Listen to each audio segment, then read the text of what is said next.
sir. Yes, sir.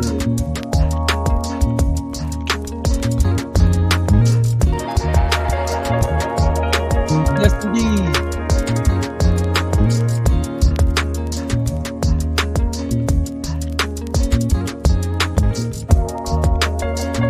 Shout out to somebody at LDBC. It's the boy I am Real Will.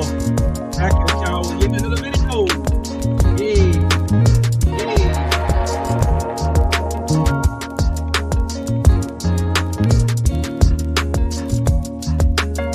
Oh, oh, oh, oh, oh, oh, oh, oh, oh.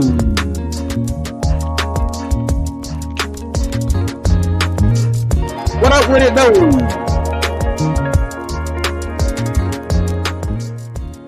Shout out to the mighty LDBC. It's your boy. I am Trill Will.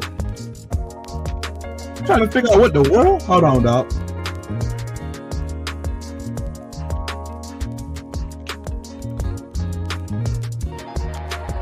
Oh, that's why I can't hear myself. God dang it. Had the doggone monitor turned off. What's up? Let me try this one more time, because now I can hear myself. Shout out to the mighty LDBC. It's your boy, I am Trill Will. We're back with yet another one for Free Smoke Fridays right here live on YouTube. Man, make sure that if you're not subscribed to the channel, make sure you subscribe to the channel. Make sure you hit that bell icon when the notifications pop up and all that. You'll be notified and all that good stuff. You know what I'm saying? Y'all already know the rules of the house. Make sure you smash that like button when you come in the building. Smash the like button. Smash the like button. Smash the like button. Also, if you want to join the PMP, the illustrious PMP Possum Meat Posse, there's a button down there in your description panel. Make sure you hit that button and show support to the channel, man. For real, show support to the channel, man. Hey, who all we got up in the building today? My brother from another mother, Brick Fox in the building. What's up with it, Brody? What's up with it? My brother from Utah in the building. Mark Wonderlich is in the building. Anthony Bolton, what's up with it, my boy? My other brother from another mother, Shelton in the building. What's up with it, bro? Congratulations to my niece. Yes, indeed. My brother Ram in the building. What's good with it, my boy?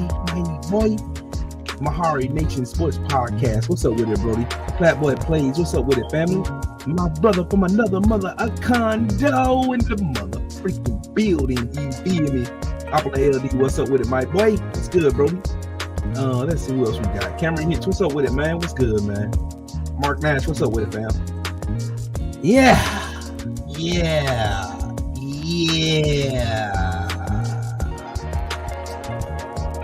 Y'all already know how to support the channel, man.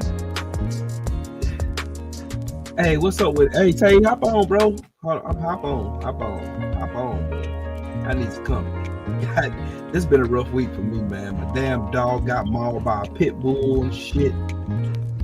Trying to kill my fucking dog, bro. Spend all this fucking money on them vet shit. Oh well. Got a new damn air conditioning unit though. Got that shit out the way. You know what I'm saying? But anyway, y'all keep my little puppy dog in prayer. Y'all know Coco, my baby, man. That's my dog, man. But luckily for him, I got you, Tay. I got you, bro. I got you. I'll send you that one you like, that first one you asked about. I'll send you that one. But I'm gonna have to send it through. I gotta think about how I'm gonna send it to you though. I'm about to send it to you. I probably have to retransfer it to you. Text me your email address so I can send it to you via that way. Yeah. Hey, Flatboy Plays. Yes, it just hit me for 8,000 too, bro. But we got a brand new unit and shit. What's up with it, my brother Tay? In the building. What's good with it, bro? Hello world. What's good, man? What it do, what it is, what it ain't. What it is, what it ain't, playboy. Man, Biker, what's up, brother? I'm still on my water shit. I have not wavered from my water thing. I have not been drinking sodas at all. I don't even think I ain't had, but shit. In the last month and a half, I probably had 6 sodas. And I've been on water. So I'm proud of myself. I'm very proud of myself. Very proud of myself. Very proud. Yeah, text me your email address. Matter of fact, hold on. Why are you doing that? I'll do it now. I'll do it right now.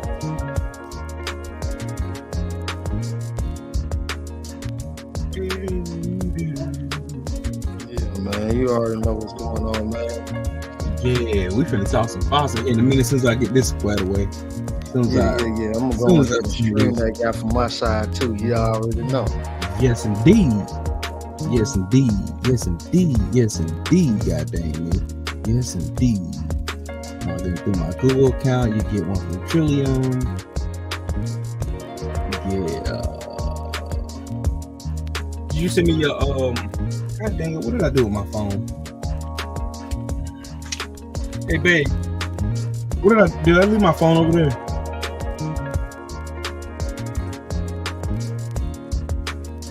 Yeah, cause I gotta get Tay's email address so I can send him this. I just sent it already. Okay, hold on, I gotta get my phone. Hold on, dog. Cook for a second. I'll be right back. I'm with grandma. Never mind, my wife got it. Here you go.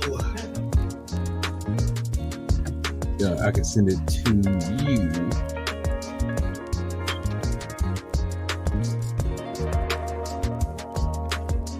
Oh, just like that, straight like that.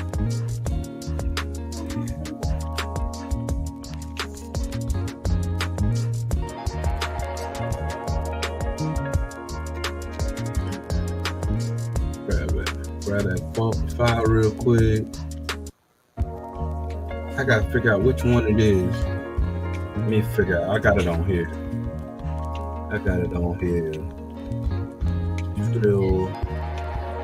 Trill 0109. Okay. Hold on, Tay. I got you.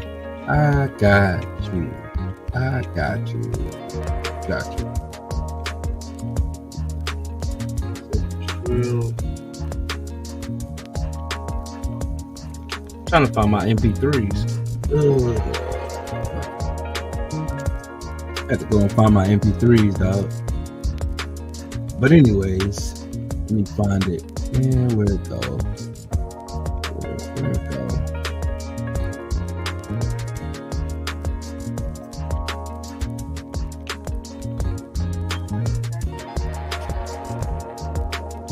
Nope, that ain't it. Where is it? There it is. I think this is it.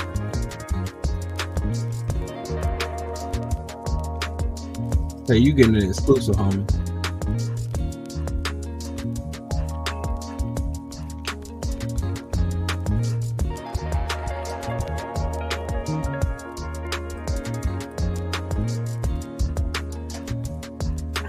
Let me know when you get it.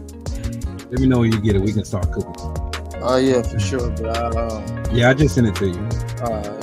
I just sent it to you. You should see it. It's an MP3 too, so you can download it onto on here. So yeah, Teach, what's up with it, man? Yeah. Check your email. I done sent it. Yeah. Now we got the fight. One of the fights that we've been waiting for. Devin Haney versus Vagisil LomaStank. I said this on Wednesday, bro. I really think that this fight gonna be way different than what people think this fight gonna really be. I think Devin Haney finna go ahead and put on for the city. You feel me? I really think he finna go ahead and put on for the city because this thing finna be. I just listened to the press conference today, and did you see that shit? Did you see Lomachenko get little boy today, bro? He got little boy, man. He got little boy talking about, I got him now. No, you got shoved all the way across the stage, my boy. And you look like you about to fly with him. He did him just like with what was it, Dick Gravy Miller shove AJ. You remember how far AJ went back? Yeah. Man, I really honestly and truthfully think that LomaStank gonna get stopped, bro. Woo. He gonna get stopped in bad fashion. He gonna get stopped. What you think, Tay? He gonna get stopped in bad fashion, in my opinion. That's me. I'm just collecting my thoughts right now. Keep kicking, bro. Man, this dog gonna beat though, make you do it though. Yeah. This thing gonna make you do it. That's why I chose this one of the kind of beats that I wanted to flow through tonight. Like, yeah. I got so much that I could cook on, and I am gonna cook on. Fuck it. I think, like honestly, I think the hype behind LomaStank is gonna come to a bad crashing halt. Come Saturday, come tomorrow, it's gonna come to a bad halt because I feel like Devin Haney. What he said in that interview, he said, "This is for legacy, and this is something that I have to prove to myself. I'm tired of my name being violated. I'm tired of my name being disrespected. This is about respect for me." Even though he's the 4-belt undisputed champion of the lightweight division, he's the king of the lightweight division, he still feels like his name is not being respected out here. And you know what a motherfucker do for that respect. So I'll die for my respect now. Definitely finna go ahead and put on, man. This would be bad. LomaStank finna get. And I got a question for everybody in the chat. I got a question. Nakadun one, what's up with it, Brody? I got a question for all of y'all in the chat, man. Cause I hear everybody what they saying, man. It's a 50-50 fight. Loma's got angles, combinations in this. Do y'all think that Teofimo Lopez is a better fighter than Devin Haney? Tay, anybody? Do y'all think that Teofimo Lopez is a better fighter than Devin the Dream Haney? I'm setting up the other channel. Oh, cool. You gotta still show me how to do that, man. I gotta learn how to do that. Darius the Great, what's up with it, Brody? What's up with it? Let's see who else we got in here. Thomas from the Bronx, what's up with it, man? Y'all make sure y'all smash that like button and also hit that super chat button, yo.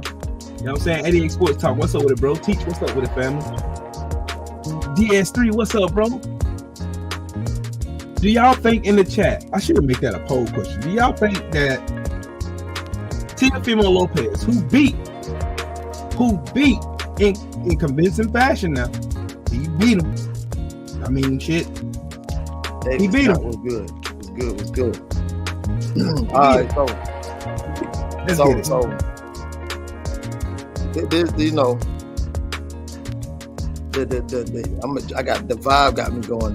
Let's get it. This follow. This for the vibe. Yeah, got me going, man. They gonna have me racing a little bit. Yeah. Like I say before all the time. Like I always know what I'm talking about or who I'm talking about. Yeah. Because I'm thinking about so many different names in boxing. Sometimes I forget that I know who I'm talking about, but I forget the person's name. You know what I'm saying? So yeah, don't charge it to my heart. You know what I mean? I got you. I do that a lot, but it's been a good build-up week. You know what I'm saying? Definitely been a good build-up week. Yes, indeed. But I think, you know, of course, the main thing everybody's talking about, everybody, of course, the push. Me personally, like I said before, you hear, it ain't nothing new. You know what I'm saying? It's nothing new.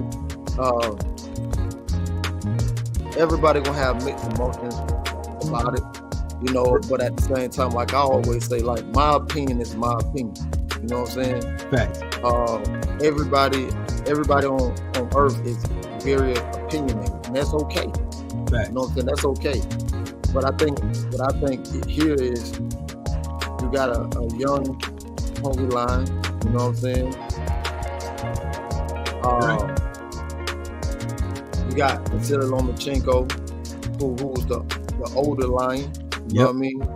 Yep. You pretty much got the cub and the you know what I mean? And the lion really set the difference. But the difference here is I feel where Devin Haney coming from. You know what I'm saying? Here it is, I'm the undisputed champion, right? Here it is, I'm still calling out people, right? Here it is that whatever I say, it still goes up under, you know what I'm saying? Still go up under the door. Right. And now I'm here to prove once again that I am what I say I am. Facts. And I just feel like that build up is just that build up, the push just came from just from a place of I'm gonna let you know that I'm here and I'm here now. Right. You know what I'm saying? I don't think it was no ill will towards it or anything. You know what I mean? It could have been to sell the fight. It could have been just. Sometimes you just be in the spirit of the moment, bro. You know what I'm saying? You just be in the spirit of the moment. Now I get it. Sometimes, you know, people say, "Well, I think they should keep their hands to themselves," and you know, anybody could have got injured and things of the nature. Man, listen. If a fighter is in here for, if a fighter is there, not knowing what can happen, or at a face-off, anything can happen. People get the jaw jacking going back and forth, and you know what I'm saying. Weigh in, although they weighed in early this morning, but sometimes like when that fuse go off. You know what I'm saying? When that fuse go off, when you so locked in, you so loaded, sometimes that can just blow up right then and there. You know what I'm saying? That's a fact. When you so locked in. Like I don't take nothing from the push. You know what I'm saying? I've read a lot of what people were saying. I get it. You know what I'm saying? I definitely get exactly what people are saying. Everybody got an opinion on it, things of that nature. But at the end of the day, but because Devin Haney did choose to push him, cool. You hear Vasily Lomachenko say, "Oh, I got him. I'm gonna get him tomorrow. My payback is tomorrow." Cool. Show me. Same thing with Devin Haney. Show me. You pushed him. Now you really got to bring it. You know that's what we want to see. You got to bring it. That's what we want to see, bro. But at the end of the day, you know, I'm not going to go on the limb to troll and say, "Oh, Devin Haney's a sucker for that." Bro, show me. Show me. Right. This is a gladiator sport. Ain't nobody here to be friends. That's a fact. You know what I mean? Nobody here to be friends. Like I said before, at the end of the day, everybody gonna have their own opinion about it. But he shouldn't have pushed him. Man, get that soft shit out of here. Yeah, shut that soft ass shit up. That soft ass shit. Because you want the one thing for sure, two things for certain. Didn't nobody say shit to Canelo when he got them push or slapped Caleb Plant. Right. You get what I'm saying? Like like I say, it's selective outrage on certain shit. That's how they do selective outrage on certain shit. But when it comes to the sport of boxing, bro, at the end of the day, it's only two people who got to get in the ring. Those two gentlemen, young gentlemen, because I still think that, you know, even though I'm in my 30s, I don't think Lomachenko old. You know what I mean? No, I'm 45. Shit, he's a youngin'. I don't think he's old, but it's only two people who has to get in the ring, and those two gentlemen. Facts. That's it. Hey, shout out to Platboy Plays in the super chat. He said, "You rather loyalty or respect?" I'd rather respect. And the reason why I say respect is because respect breeds loyalty. If someone respects you, they're going to be loyal to you. If they actually respect, disrespect comes from disloyalty. Motherfuckers ain't loyal to you, they're not going to respect you. You know what I'm saying? The respect ain't going, that goes out the window. When you don't have no loyalty to nobody or nothing, you don't have no respect for nothing. You know what I'm saying? When you respect something, you show loyalty to it. Like I'm married. If I didn't respect my wife, I wouldn't be loyal to my wife. You know what I'm saying? I could take that conversation so deep, but I'm trying to stay on boxing. But yeah, with Dev been one of those ones. Dev is one of them ones. I'm just gonna put it to you that way. Devin Haney is one of them ones, and he's been one of those he's one of those. I'm gonna push myself to be greater than the status quo. I'm gonna push myself to be that dude. I'm gonna push myself to be the dream. That's what I built for myself. And that's exactly who he's going to prove himself to be. You know what I'm saying? Right. So it makes a lot more sense why Devin did what he did to me, because I know Devin been chasing Lomachenko for the last 4 years. And Loma been running lock, step, and barrel. They were trying to keep them belts away from Devin Haney. But Devin Haney went above all odds. Man went to Australia twice, beat the brakes off Kambosos, defended his undisputed championship. And now he's here fighting Lomachenko. And then I think it's still too much hype being put on Lomachenko. He looked bad in his last fight. Well, see, here's the thing though, Will. I don't really pay attention to the last fight stuff. The last fight theatrics. Now I take a little bit. Don't get me wrong, because I'm only human. You see what I'm saying? But I do take a little bit from the last fight, things of that nature. But at the same time, I never judge a fighter by their last fight, because you're only as good as your last fight. You see what I'm saying? You're only as good as your last fight. There could have been things Lomachenko could have possibly done in his last fight. Some people would say, hey, listen, you know what I'm saying? Or he was in the war, you know, serving bologna sandwiches or whatever the case he was doing in the war, right? But at the same time, you know, he's still a professional. I still think he's one of the best, right? But at the end of the day, what I'm saying is that I'm not going to judge him by his last fight. There could have been some things going on with him that we may not have what we may not know or have known or whatever the case may be.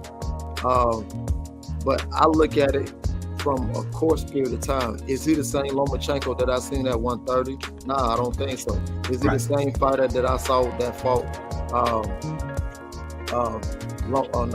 Teofimo Lopez? Right. Nah, I don't think so. I think, of course, you know, people will say, you know, time slippage of the age. Well, that could be the case. Well, let's see. You know what I'm saying? Let's see. I'm gonna give him one more fight, because I do think that the last 3 fights that he's had, you know, Richard Common, who has cemented feet, Juno Nakatani, right? Nakatani, who very so really moves in the ring, right? So when I look at those 2 fighters and I compare them to a Devin the Dream Haney, who's much younger, who's only 24 years old, who got athleticism, who can fight off the back foot and the front foot, who has very good agility style. Well, stylistically, I believe that, you know, Lomachenko is up against something that he's never saw before, especially with somebody as young as Devin, somebody who's going to come forward. Now you hear Devin Haney saying that he wants to impose his will. When have we ever heard Devin Haney say that he wants to oppose his will? We've never heard him talk like that. So the confidence that this young man has, and he's the undisputed champion. But listen, like I said before, I said it yesterday on my live, and I said it again, right?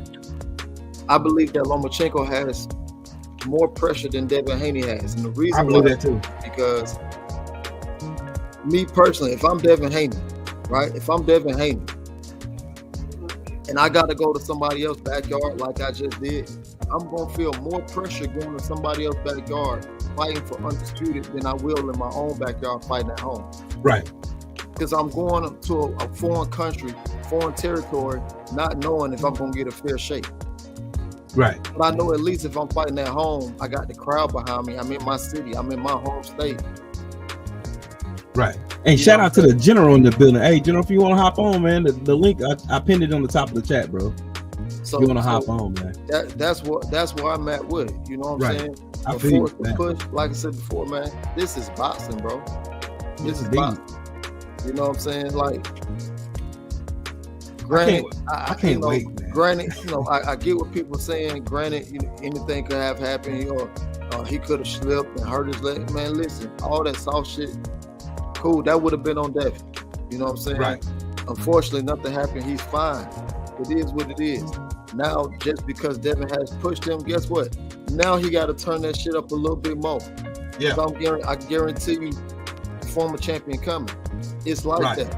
Right. It makes for a good build up. You know what I'm saying? Right.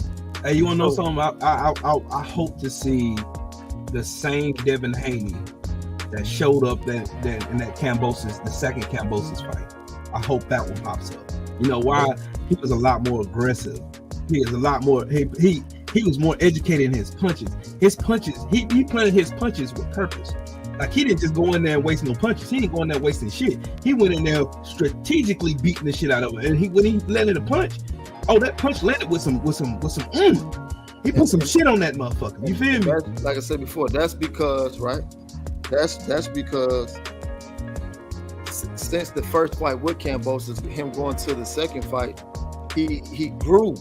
He grew. Right. If you cannot see growth in your fight game, which I've seen in him, you know what I'm saying? So he's grew since that fight, and he's only going to continue to grow. Right. He's inclining, not declining. He's inclining. Facts.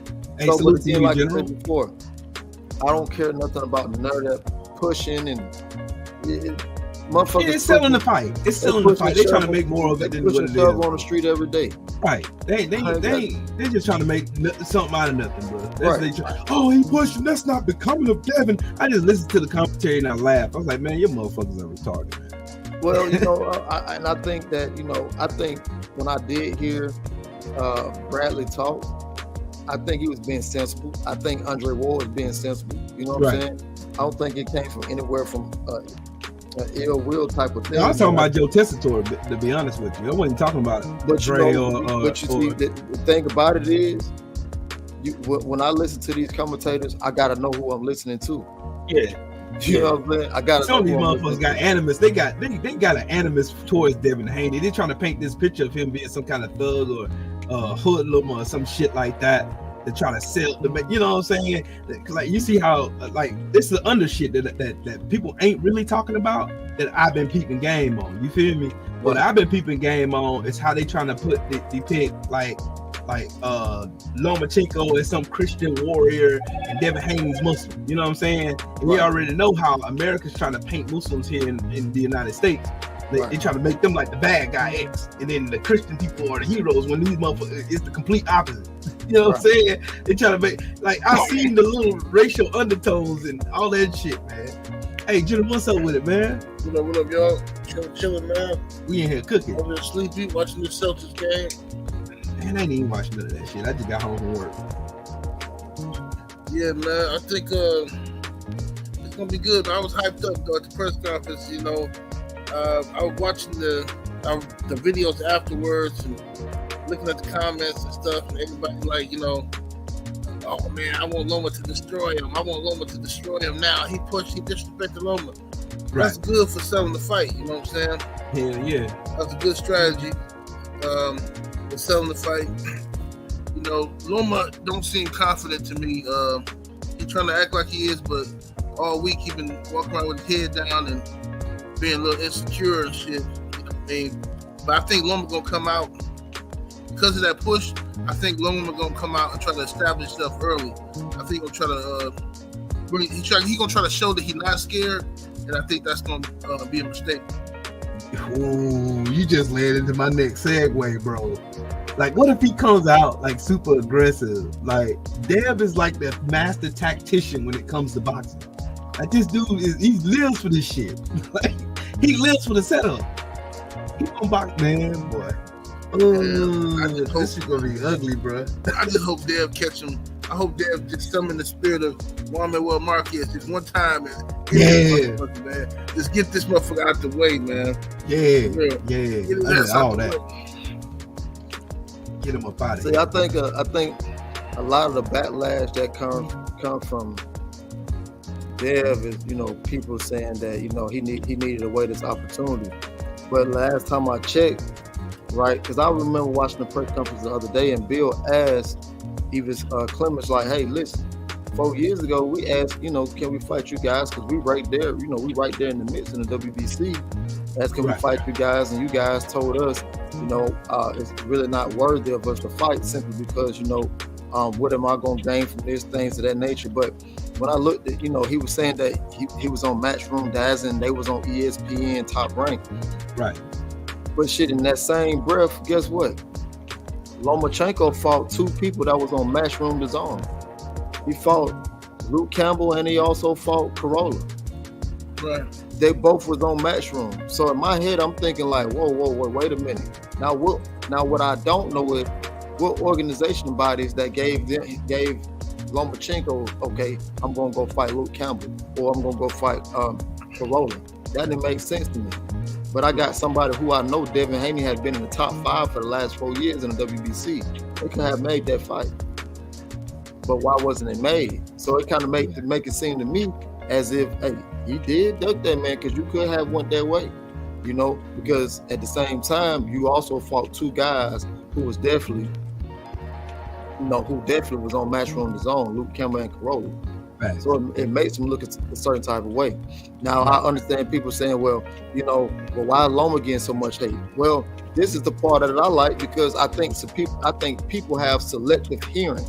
And the reason why I'm saying that is because do you not remember when they were saying Lomachenko was undefeated? The motherfucker was trying to tell them, wait, he lost his first fight against Alito. How he's still undefeated? And they was pushing that for a long time. Right. They was pushing that for a long. He's an undefeated fighter. ESPN they've been notorious for pushing narratives, bro. Like this one. That one. So now you pushing narratives for a while now.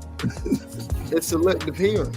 Right. So it wasn't just one group of people mad. It was a lot of people mad, but you can only fool and push that type of narrative to first time comers.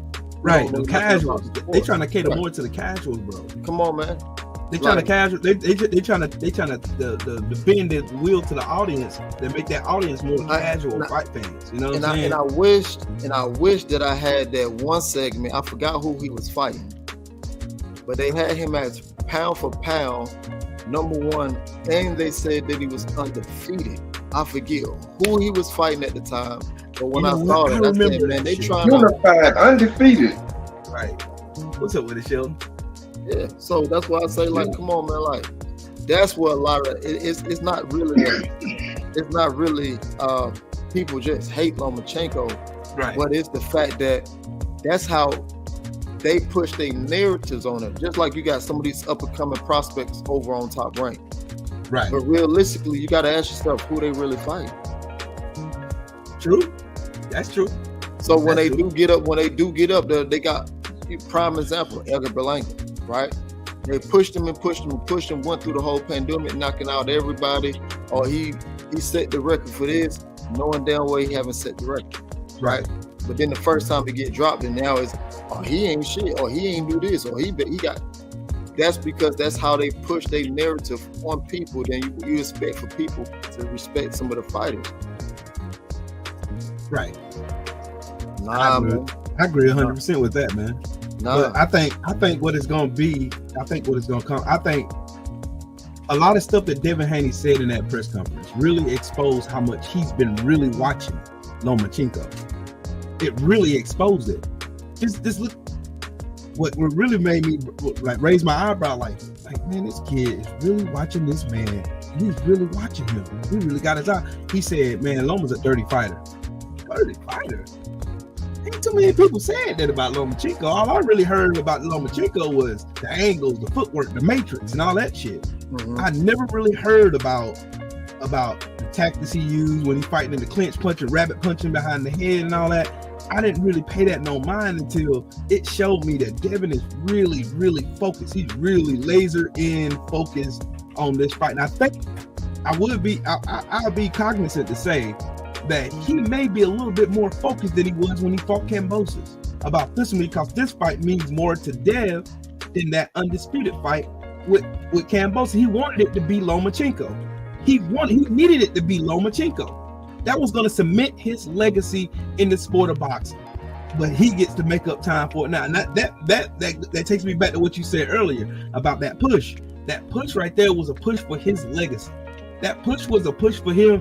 What he did as a kid in the gym, snot-nosed kid running around saying, when I grow up, I'm going to be this. I'm going to be a boxer.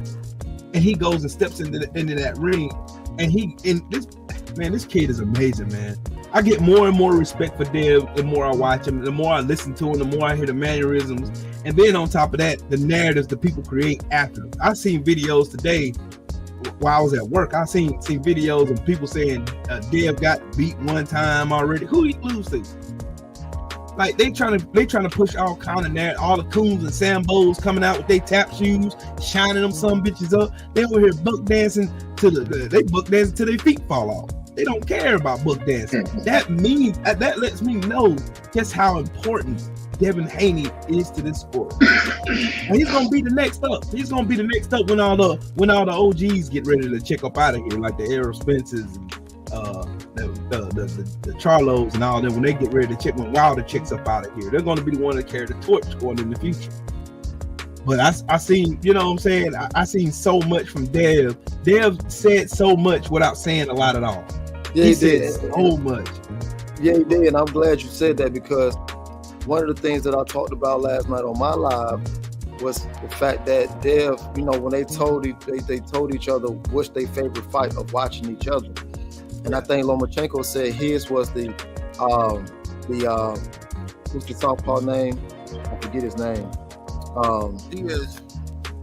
He fought the southpaw. Diaz. Jojo Diaz, and then Devin Haney said Salido. So in my head, right, because I think way different than a lot of people, right? In my head, I said that I thought that was brilliant that he said that, because in my head, the only thing that went off, it was like a bell went off. Devin Haney gonna attack the body. Yep. Devin Haney saw what everybody else saw. Lomachenko don't like being hit to the body, and he confirmed that, saying that today in one after the weigh-in, he confirmed saying yes. So, you know what I'm saying? So me even tell you you on one tonight, bro. No, it ain't, bro. It's just I just, it's a fact, bro. The way I be thinking, bro. You know, the way that I was thinking the same thing, bro. And then I also picked up on something that I talked about yesterday as well, when Devin Haney, you know, the lady asked him about, you know, him fighting dirty, and he also had made a statement for us, you know, he wants to take my jab away and things of that nature. But when he said that, you've been working on slipping my jab, trying to get around the jab. And the way that Lomachenko looked at Devin was like, it was a look like, how the fuck do you know that? You know what I'm saying? It was one of those looks. And that kid is a boxing brain, man. Now, and I could be thinking too much into it. You know what I'm saying? I could be thinking too much into it, but me observing and just looking, that's what I got from it. Right. It was one of those looks like. And I also seen how easy Lomachenko was irritated with Devin. Right. And at the end of it, he kind of like brushed him off like, you know what I mean? So it's gonna be interesting. But like I say before, I think in some people's eyes, Devin dug a hole for himself by pushing him. Well, shit. If he did, let's see him climb up out of it. Let's see it. But shit, if Devin did that, what's that comic book character? Some Batman preparation. Oh, it's gonna be a long night for Loma. If he can sit there and just tell him his tendencies and all that, breaking them down. That's what I'm saying.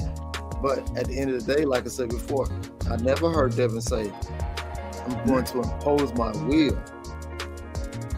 That's coming from a confident man. Yes, sir. Yes, sir. I hope he makes some mistakes, because if he's coming there with precision. Look, here's what I think gonna happen. I think Lomachenko gonna try to go in there like Teofimo Lopez went in against Kambosos. Gonna try and then go in there and impose his will, and gonna make it try to look like Devin ain't the great boxer that we all say he is, or that Devin thinks that himself. You know what I'm saying? He's gonna try to impose his will. When he goes in there, Devin's gonna set the trap open. But everybody knows that Loma don't fight well going backwards too. Nope. Which would make him a pressure fighter. Devin's gonna push him. Devin's gonna push him on the back foot all night. What? Y'all watch. I'm telling you, the first couple rounds, Lomachenko's gonna try to come forward, and he's gonna try to impose his will. He's gonna try, and then Dev gonna hit his ass with some sweet shit. And the next thing you know, you're gonna see his ass shades of Teofimo Lopez versus Loma. He's gonna on his back foot, and he's gonna get massacred with a jab and right hooks all night. Watch. You know, honestly, I'm not gonna say all that Devin has to do, but Devin can really hurt Lomachenko whenever Lomachenko pivots out. If he pivot out in a way, if Devin follow him pivoting out in a way, because Lomachenko is always off balance when he pivot out in a way. Mm-hmm. If Devin step in and follow him while he's going out, because Lomachenko is always out balance, he can drop it. Yep. I think we're gonna see Lomachenko get dropped a few times. That's if you think about it, I was watching that clip the other day where Mr. Gary Russell had dropped Lomachenko. You remember that? Yep. And they called it a slip. He was off balance when he got caught in. That's because he stepped with him going on the way out. He was off balance, and Gary Russell got them fast hands. He caught his ass and dropped him. They said it was a slip. That brings me back to my last question. Gentlemen, do y'all think that Teofimo Lopez is a better fighter than Devin the Dream Haney? I know the answer, but I just want to hear. I want y'all to speculate on that. Cook on that. The reason why I would say I feel that Devin is better than Tio is because we've seen the vulnerability in Tio two different ways. One is somebody stepping to him and fighting him, in which George Kambosos did. Right. And two is Sandor Martin understanding that, hey, listen, either I'm going to chase you or you're going to chase me. But if you chase me, I'm going to make it a long night for you. And that's exactly what happened in that fight. Right. Now, knowing that Devin Haney has those type of legs to make him chase him the whole night, I would say Devin Haney beats him in every aspect. And Devin can Tio fight. will get frustrated too. Devin can fight like a. Devin is a masterclass boxer on the back foot. And you know he's gonna have those first one. He's gonna be trying to hit him with everything he got too. Tio missed. I can see it. Cause hell, Sandor Martin dropped him with a little hook. It didn't even look like it should have hurt him. And that's because he was chasing him. Yeah, he got caught off balance. Yep. Y'all gonna see it. But this makes well for a good fight, though. You know, it really does. Although, you know, me personally, I think it's a little too early for Lomachenko because he did lose, respectfully. Right. But coming back with the two fights that he had to get right back in contention. Now, I don't agree with that, but at the end speaks to the narrative in boxing, though, bro. Yeah, for sure. And he got a money machine behind him. You know what I'm saying? Like, what fighter you know come in second, third fight of the pro career have a championship bout? He got a money machine. There ain't another fighter I can think of that had as many championship opportunities as Lomachenko. There's not one. there ain't one. Well, maybe Clarissa Shields, but women boxing don't have that many fighters. No, the pool ain't that deep. You know what I'm saying? The pool ain't that deep when it comes to women boxing. No, sure. In general, that was a great video you did. Well, she didn't lose her second fight though. Right. But you see what the narrative is. They already trying to put up an excuse already. Yeah, they're saying, well, Devin is too big. Look at Devin Haney. That's all Joe Tessitore kept talking about. He's not really that much taller than Lomachenko. Exactly. Maybe it seemed like an inch and a half, maybe.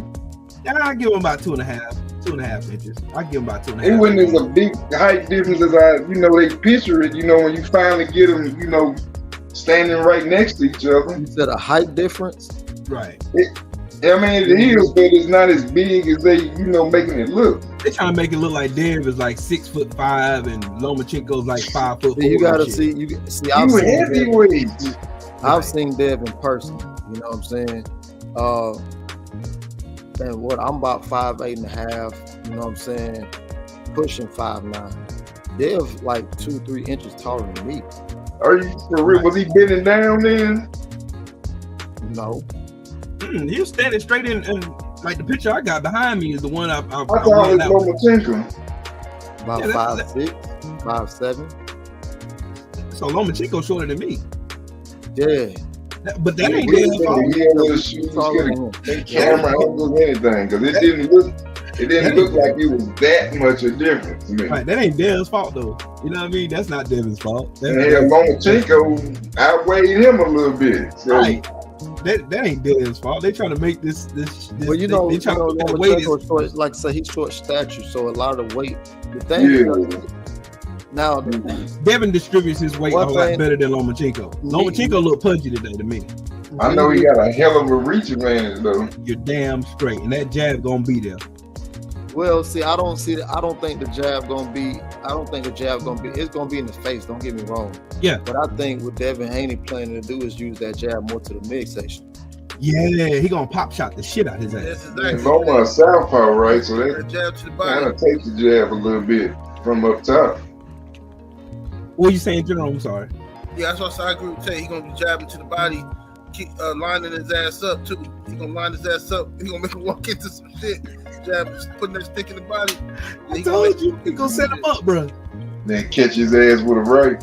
He gonna set his ass up, bro. He gonna set his ass up with some Yeah, beautiful shit. Southpaw too. That right hand ain't gonna be there. You know, because I deal with the body. I deal with the human anatomy of the body anyway, right, on the everyday life.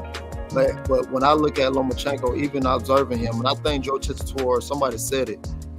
One thing when I did look at Lomachenko, his mid section was extremely large. That's what I'm saying. He go pudgy today. I noticed that. He was pudgy. I told you, Tay, we've been on some shit today, bro. I was watching. I had time today.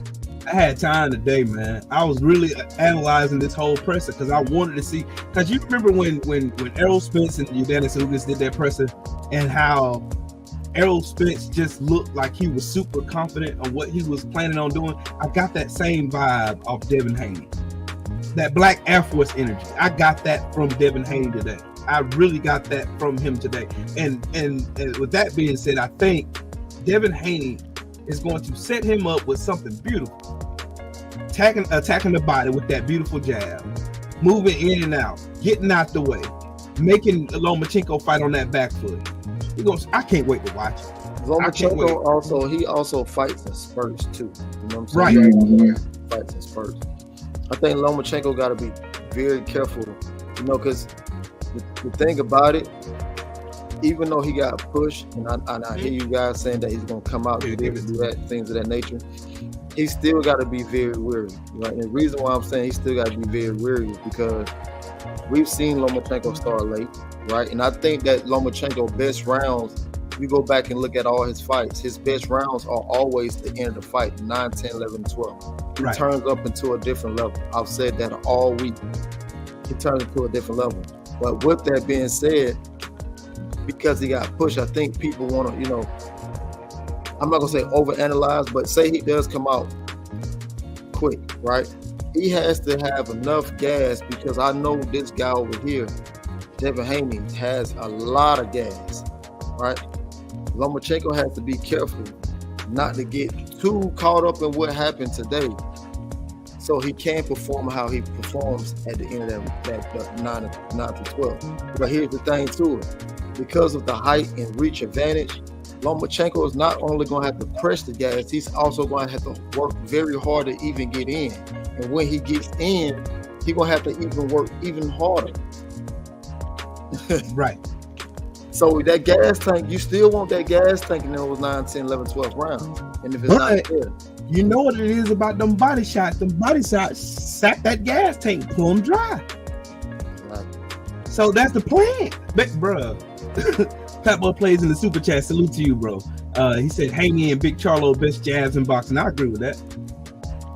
Little Charlo got a hell of a jab too. Yeah, but I like Maul's better though.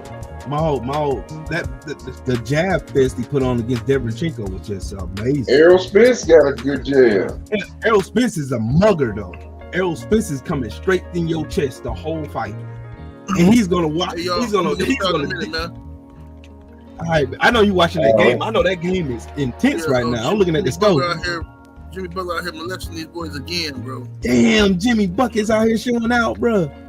Damn, they up by 4 right now. What you call them, musty dude?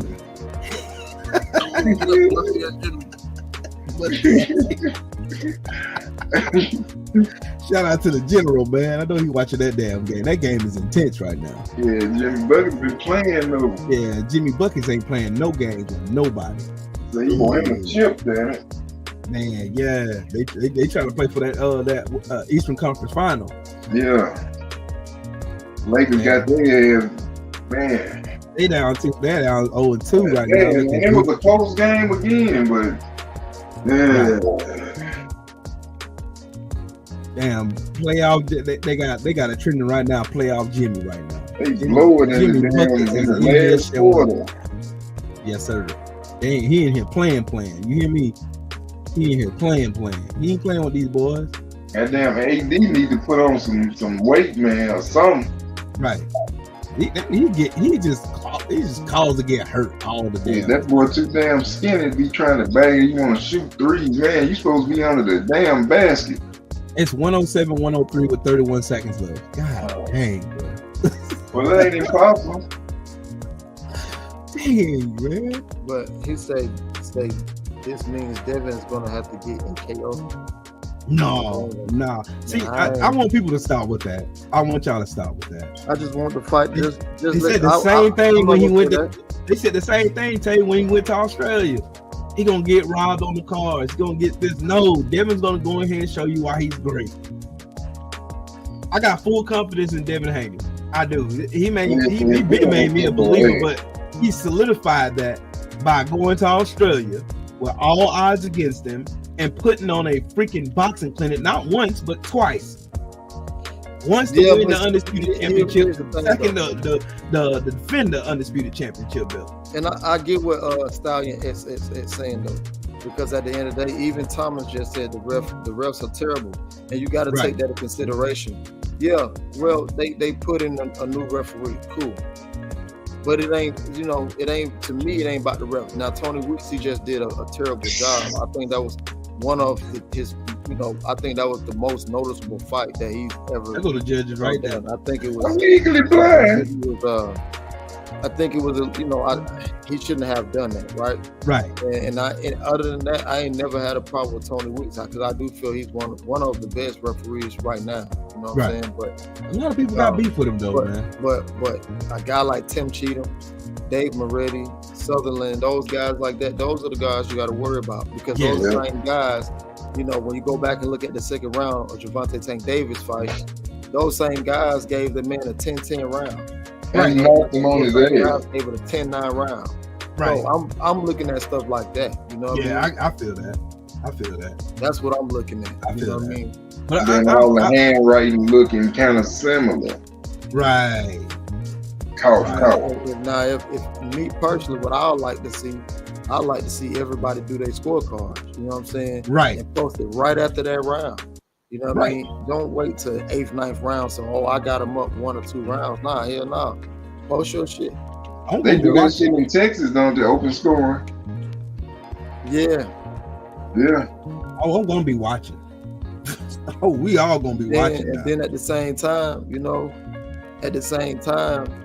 don't want the biasness because sometimes what happens is they get a little biasness on that mic and persuading the crowd to thinking that this man over here winning when he ain't winning. You know what I'm saying? A lot of that goes on too. When the hell they get these refs from though? That's what I want to know.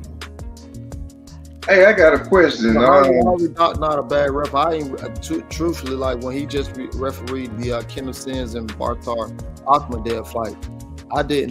I really didn't. I forgot he refereed the fight. That's how much of a good fight it was. I got a question for you, Tay. Why isn't the IBO belt a major belt? I don't know, because at one point people was fighting for the IBO belt. Then Roy Jones used to defend the IBO.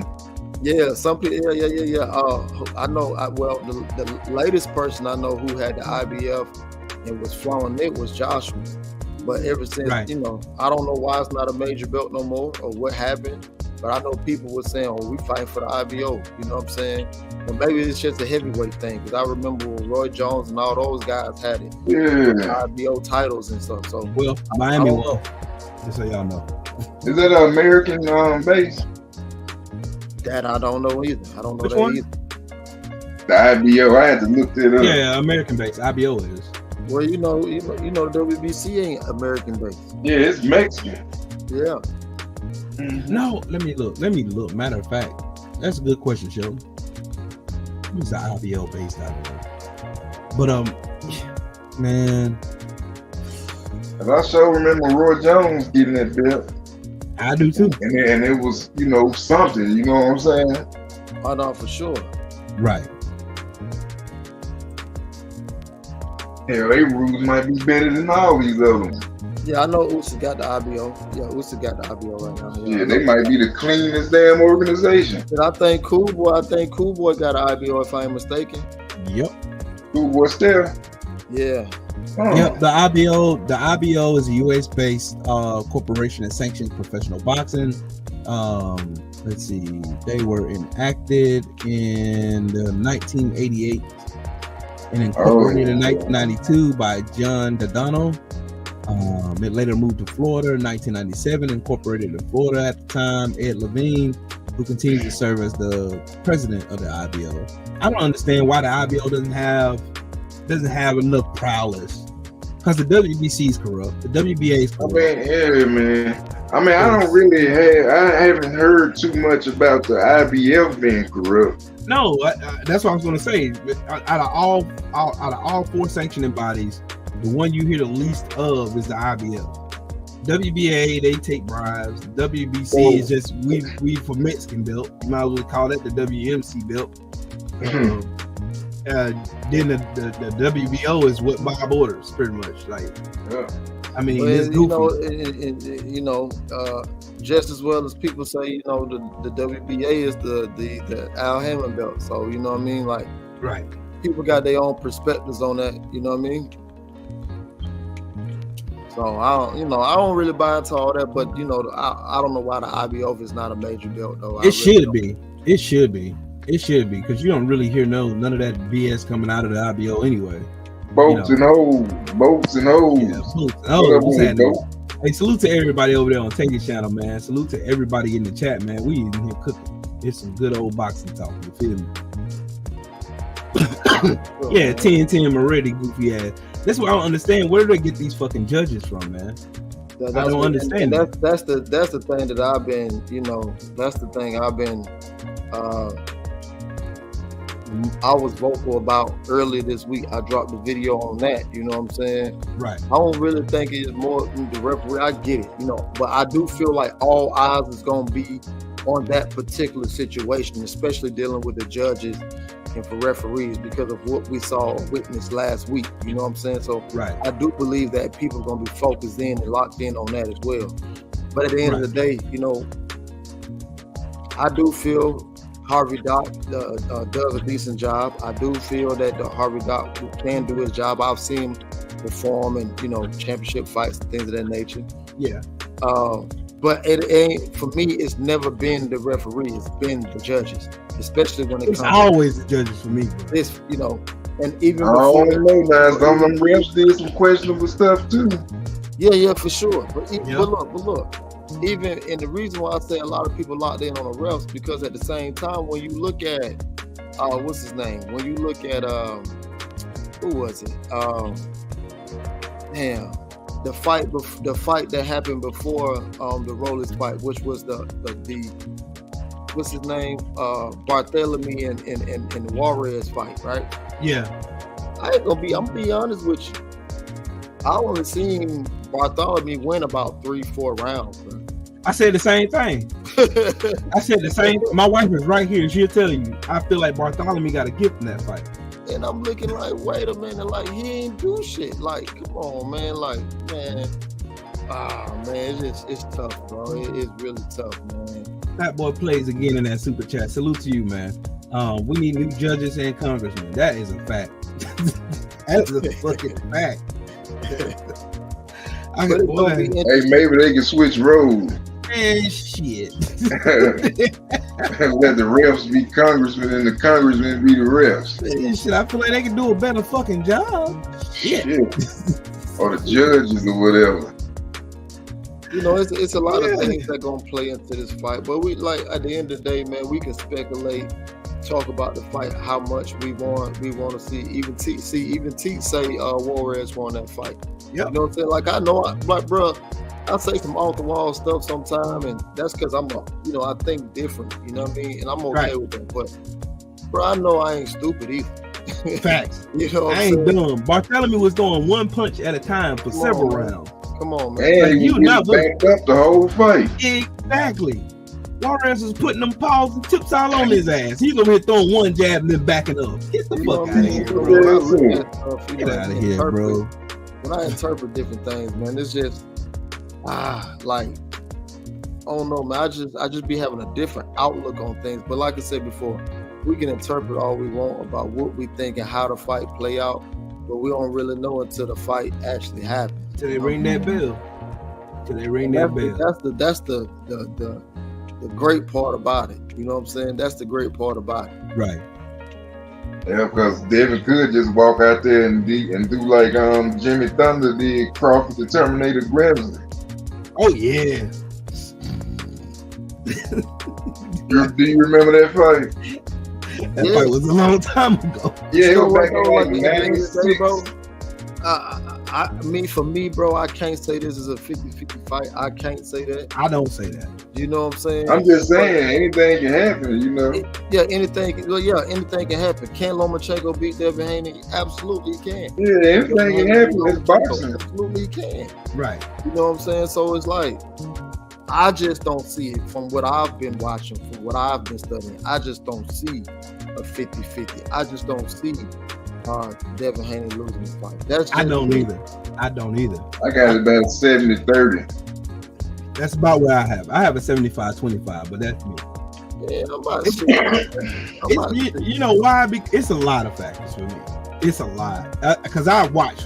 I'm like you, Tay. I watch fights. I break these motherfuckers down.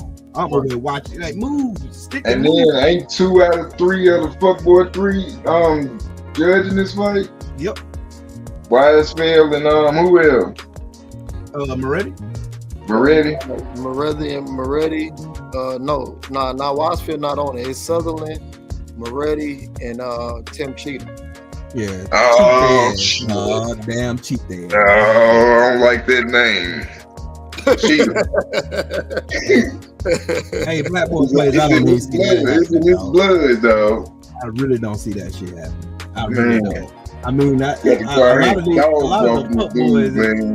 lot of the fuck boys and the damn coons and buck dancers were hoping wish upon a star that they'd get stopped by Lomachenko, but I do not see it.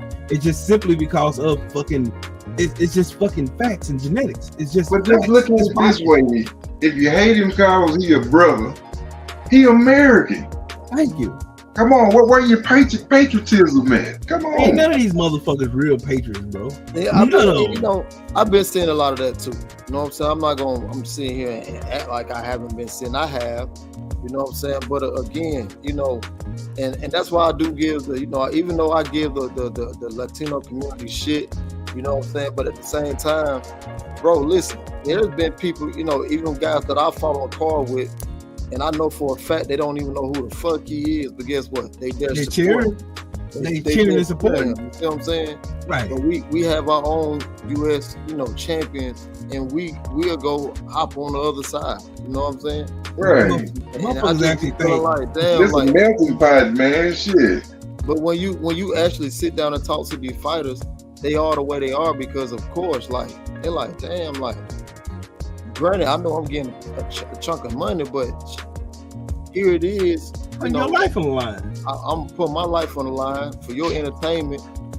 I rock with my people, but then as soon as I say, oh, I'm going for this person, and because I'm going with my American brother or I'm going with my Latino brother, we got a problem with it. I don't have a problem with nobody going for whoever they want to go with. Exactly. I don't either. But when, like you said, Will, we all on Twitter, we see what's going on. I'm glad I'm not there. That shit is just crazy, man. It's insane to me. Right. You know what? I think the chat during the damn live stream, bro. Right.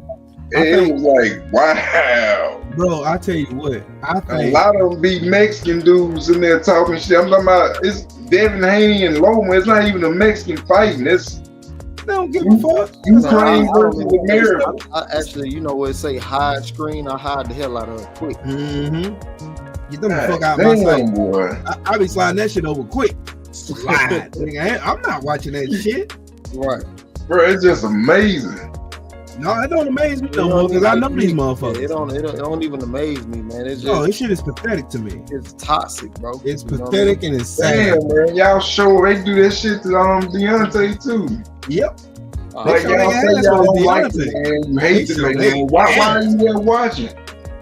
I'm not watching shit with boxers I don't like. Nope. But you don't catch me watching a Dillian White press conference. I don't like it, bro. Right. Like me personally, bro. If I don't like somebody or I ain't cool with you, and I ain't fucking with you. I'm not fucking with you, period. I'm not even gonna come in your vicinity to even fuck with you. Thank you. It's nothing for me to say. Thank you. You know what I'm saying? I know how to tune in and watch something without saying anything. You know I ain't gotta fuck with you. Everything don't need a rebuttal. You know what I'm saying? So it's crazy to me. Like, that's why I don't get with people who troll. Like, come on, bro. Like, I'm not messing with you. You messing with me. Just You a know damn what I'm saying? I don't weirdo. like what you saying or like what you got going on. Bro, I'm gonna go to the next thing. Right. A lot of these motherfuckers ain't got no daddies in their life. That's what I figured out today. They ain't got no daddies in their life. They ain't get hugs and shit growing up, so they have to take it out on somebody. It's amazing. Get beat up in school, thrown up in lockers. Right. Beat up. Get on the internet and You know what I'm saying? who ain't did shit to them. Right. And look, the thing about it is, I want Dev to go and put on such a boxing clinic that it leaves no room for nothing. Because you already know the Sambos, the buck dances, the races, the goofballs, all of them gonna come out with videos. If Dev makes a little look at what happened at the Linares. That's the only thing that they can say about Devin Haney. He got rocked in the 10th round after Devin Haney dominated his ass in the whole round. But you want to know what's crazy about that, right? And that's why I say, you know, a lot of people, when they talk boxing or think they know what's going on, see what's going on, right? Right. That's why you always hear me say, some people only see two people moving around in the ring. They really don't see anything else. Facts. So I always say boxing is a lost art because it is. Right. It is. Right. That's Bro, why I you know love how boxing, many man. fighters currently today don't know how to clinch? There's a lot of them. And that's a part of boxing. Bro, if you go back to the 80s, 60s, 50s, 70s, they clinched a lot in there. It's a part of their sport. It's a part of the art. I remember when Danny Garcia fought the guy back home for his first time in Puerto Rico. I forget the kid name. But that kid clinched every single time he could to Danny Garcia. Nobody complained then. Nope. What was that guy's name? That's only when black fighters When do he it. fought in Puerto Rico, it was a Spanish dude, but I think he was Argentine. Mauricio. Damn, I can't remember his last name. That's why I didn't say his name, bro. I'm bad with names, bro.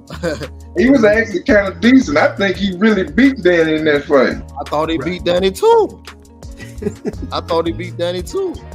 Hey, shout out I to think the Danny was brothers. distracted, man. I was like, I'm looking at there like, no, you lost that boy. Mauricio Herrera, that's his name. Hey, shout out to the village brother in the super chat. He said, "We in here, family." Evan pushed the hell out of dude. Then he showed that motherfucker the next night. I got the whiplash from when Devin pushed me. Man, that motherfucker said, "I felt his power, bro." He didn't feel I didn't start throwing punches till the 10th round. I got whiplash. Devin gonna whoop his ass, bro. Devin gonna whoop this man ass, dog. I want the rematch. Yeah, man, it's just Devin gonna whoop this man. it's like I say, man. For me, bro, you know, for me, it's a little different for me, man. I ain't gonna lie to you guys. It's different for me because the art of boxing is lost. Like clinching, even when they had shown how many times Devin clinched in the last fight, I'm like, listen, bro, why is that even a factor? Why is that even being talked about? That is a part of boxing. Right. But how quickly we forget. Remember, the same station, ESPN, pushing narratives yet again. Bruh, they had a clinch counter. Like, this is how many times Devin Haney engaged in the clinch against Cambosis. Man, shut the fuck up. And a lot of them times, Cambosis was engaging in clinches too.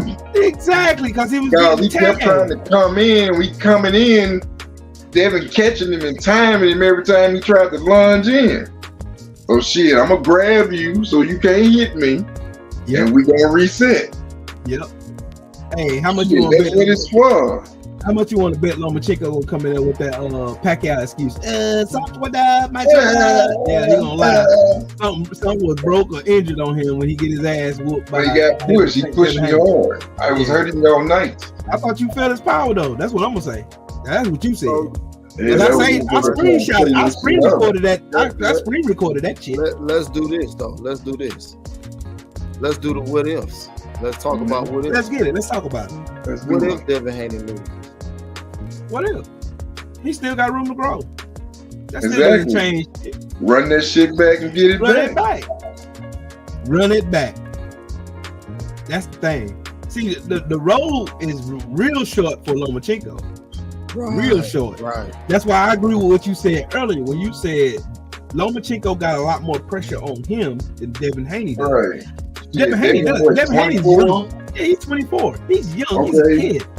He got plenty of time. And he's already been an undisputed champion. Exactly. And he already defended his undisputed championships already.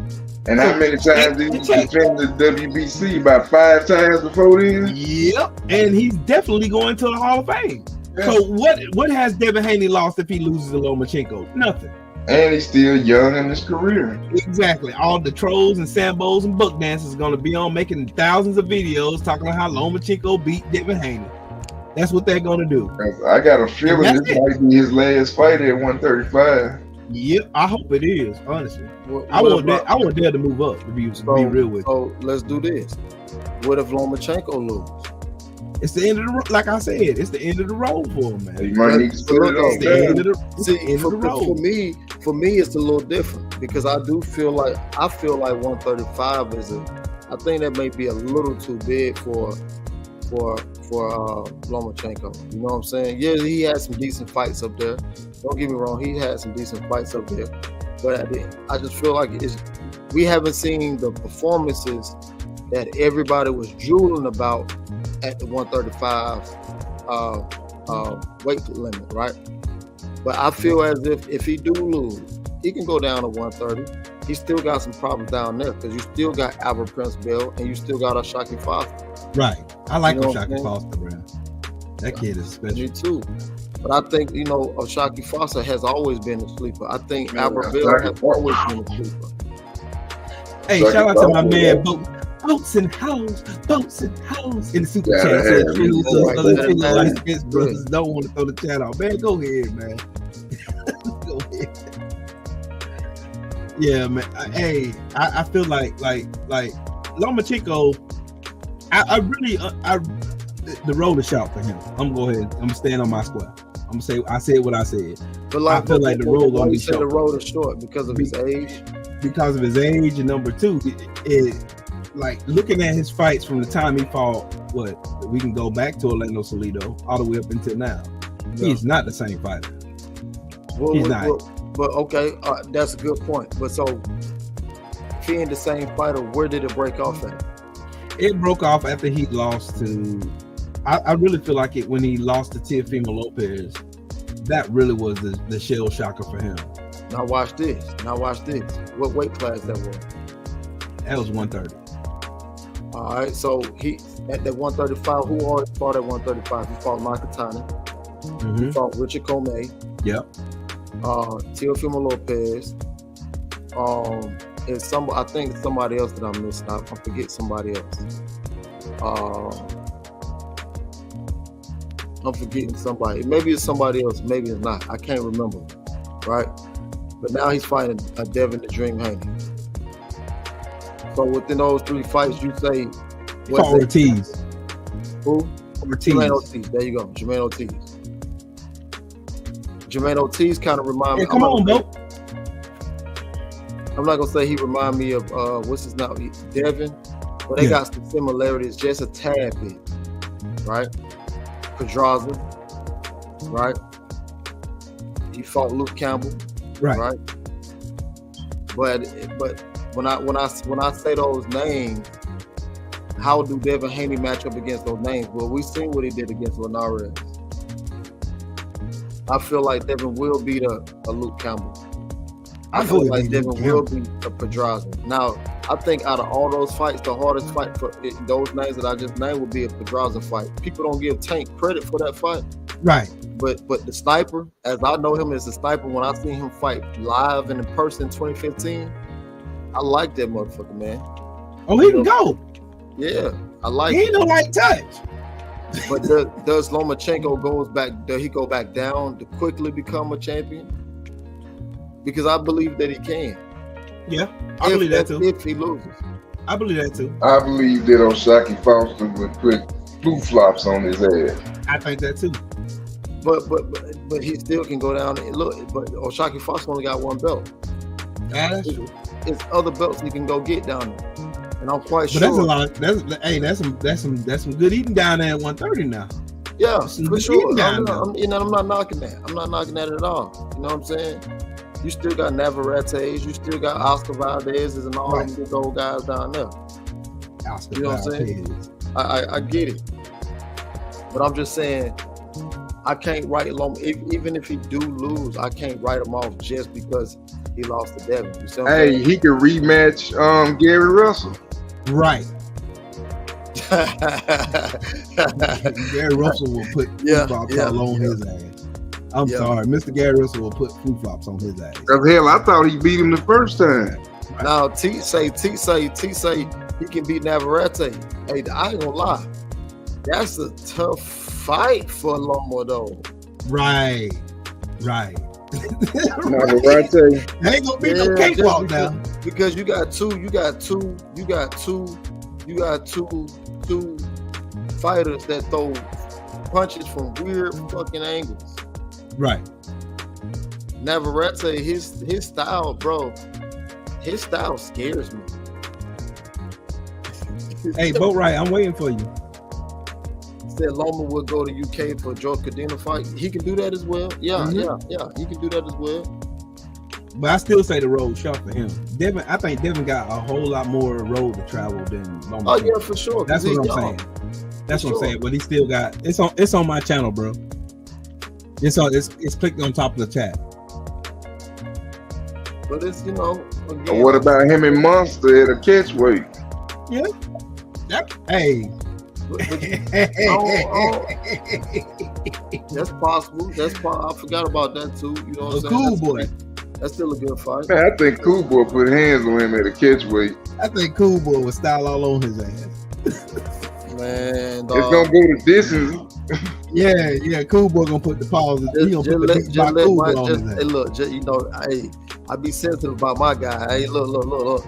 Cool, just let Cool Boy focus on my. I love Cool Boy, man. That's it. That's one of my favorite fighters, man. Out of it. We're gonna leave him out of it. But we gonna let Cool Boy do his thing on, you know what I mean? When it's time. Hey, Tay, I meant to text you about it. Brian Norman looked good in there. He did. He hurt his hand in the Yeah, I could tell something wasn't right, but he still looked good though. He was in there doing them. He did. He showed. Because that same guy that he fought actually fought Rocha, who's the #1 in WBO right now. Right. And he showed that it still levels with him. And I think, you know what I'm saying, and my guy Elder brought that to my attention, because there has been a lot of hype around B as far as, punishing these guys in sparring. Right. You know what I'm saying? So I think people want to see the knockouts too. But I think it eventually come. You know what I'm saying? He's his second fight back from a long layoff. You know what I mean? And I think it'll come. You know what I mean? Right now, he's taking. That's one fight I'm keeping my eye on, though. He hurt his hand in the second round. I saw it when he did it. I know when he did it, but we be back, man. We didn't even talk about the undercard, bro. We didn't even talk about the undercard. Yeah, but see, that's another thing, because the undercard of this fight, me personally, bro, it's a dope. I like all cards, but this right here, it's a dope card, man. Because you got not Jermaine Ortiz, but you got Valdez and Blue Nose, and we know what I think.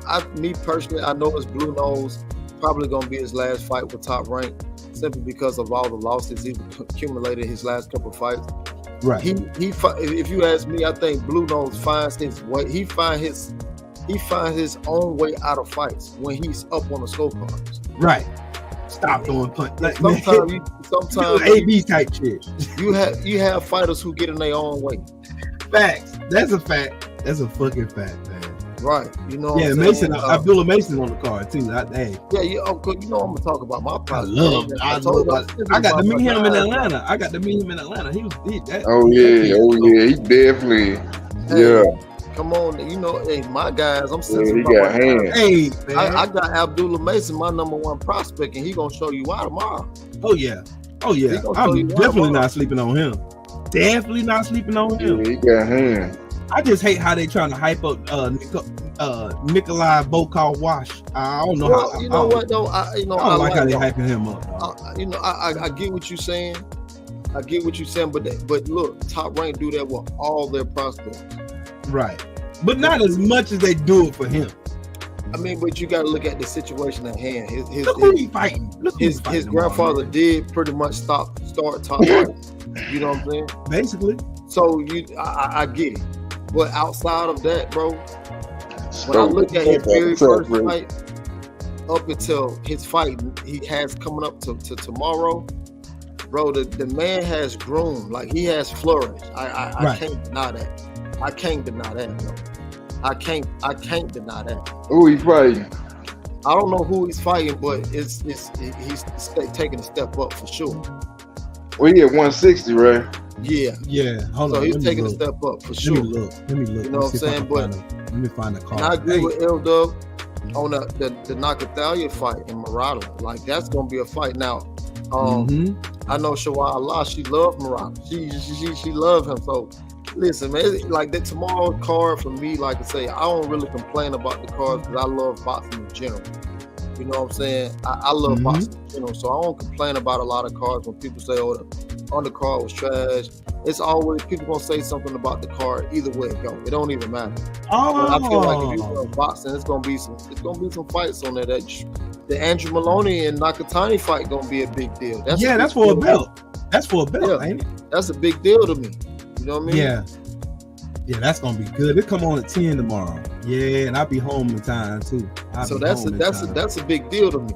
You know what I'm saying? That fight right there, a big deal to me. It is. Yeah. Believe it or not, and I think this is where a lot of people get confused at when it comes to understanding what's next for a fighter. You got to pay attention to the undercard fights because the undercard fights lead to potential fights. Then you got sometimes you can put the pieces to the puzzle without even having to go to everybody else's favorite, inside source, quote unquote, type of thing. You know what I mean? You can really put the stuff together. You know what I mean? Like, okay, well, we got the same weight class right here. Boom. Okay, they same. Okay, when I look at the organization sanctioning bodies, okay, he there. Maybe they in line to fight each other next. So it's like little stuff like that interests me. You know what I'm saying? Right. But I do believe tomorrow, like I say, at least for my guy Abdullah Mason, I do believe after tomorrow he got to step it up. He fighting Desmond Lyons. I know exactly who Desmond Lyons is. He's out of a little town here in Georgia, but I believe that Abdullah Mason knocks him out tomorrow completely. But he got to step it up after that. You know what I'm saying? Got to step it up. You gotta get enough of the soft touches. Time to go dip your foot in the pool now. Hey, another fight they ain't been talking about, bro. Who would be a good matchup for him? For Abdullah Mason? Yeah. Because I think this is his 5th or 6th fight, probably 7th. He has to go get one of these guys who maybe been on. I ain't gonna say how Showtime does their what's the name of that box? The Showtime box. Showbox. Next generation, yeah. We can grab one of those guys who's not signed to Showtime or something like that. You know what I'm saying? Who has been able to display their talent. I say go grab a 12-0, maybe a 12-4, somewhere along in there. Grab one of those guys who is durable. You know what I'm saying? Go grab a guy who might be 11-2, 11-1, or even if you get an undefeated fighter who, you know what I'm saying, they think that you can beat. You know what I mean? But what I will say about Top Rank is the fact that they know how to match their guys. They'll go get somebody from Lithuania who might be 27-0 and build them up and be like, oh, he's fighting an undefeated fighter, but we know American got the cream of the crop when it comes to boxing. Right. You know what I'm saying? So when they fight that 27-0 guy, they go, oh, he's 27-0, he's this, he's that. And he go in there flatline his ass, and we be looking like, damn, I thought they said the dude was good. So me personally, like to say, I wouldn't mind seeing Abdullah Mason fight a 12-4 guy, 11-0 guy, one of those hardcore Latino fighters or something like that. I wouldn't mind. But I believe he do have to step it up though. Does a name come to mind? Not for me, simply because he's still not only is he still developing. He's only 18, just turned 18, and he still got a lot of room for growth. You know what I mean? So I see my guy L-Dub say, Virgos, that's cool. You know what I mean? At the end of the day, at some point, we gotta step him up. Yeah. Hey, I agree with L-Dub on that too. Juan Carlos Burgos, that's a good fight. That's a good fight. Oh yeah, and I forgot about Cecilia Braker's fighting tomorrow too. She fighting on the undercard for Katie Taylor and Cameron. I thought she retired. Cecilia Braker's? I didn't know she retired. I hadn't heard from her since she had lost that last fight. Mm-hmm. Because they were supposed to, her and the GOAT was supposed to, get it on. Right. And she had lost that last fight, and I ain't heard from her since. Yeah, she's just been quiet. Yeah. Is this her first time back after a while, or? I guess so. My last question though. My last question. So yes, sir. Let's say if Haney do win the fight, right? Who does he fight next? Move up. Why move up? Because they ain't no more. What else does he have to prove at 135? I mean, honestly. See if we can get one with what's that boy name? Either Tank or Shakur. Hell, they with top. It's not gonna happen. You don't think so? That politics is gonna stop that from happening. Just like they already went and tried to petition for a fight for Shakur Stevenson. That got knocked down. Tank Davis ain't trying to fight Devin Haney. Let's just cut the bullshit. If Tank wanted to fight Dev, he would have been falling. Would have the cars turned out Shakur can't. But Shakur can't skip the line over the other fighters who already been at 135. He can't skip the line.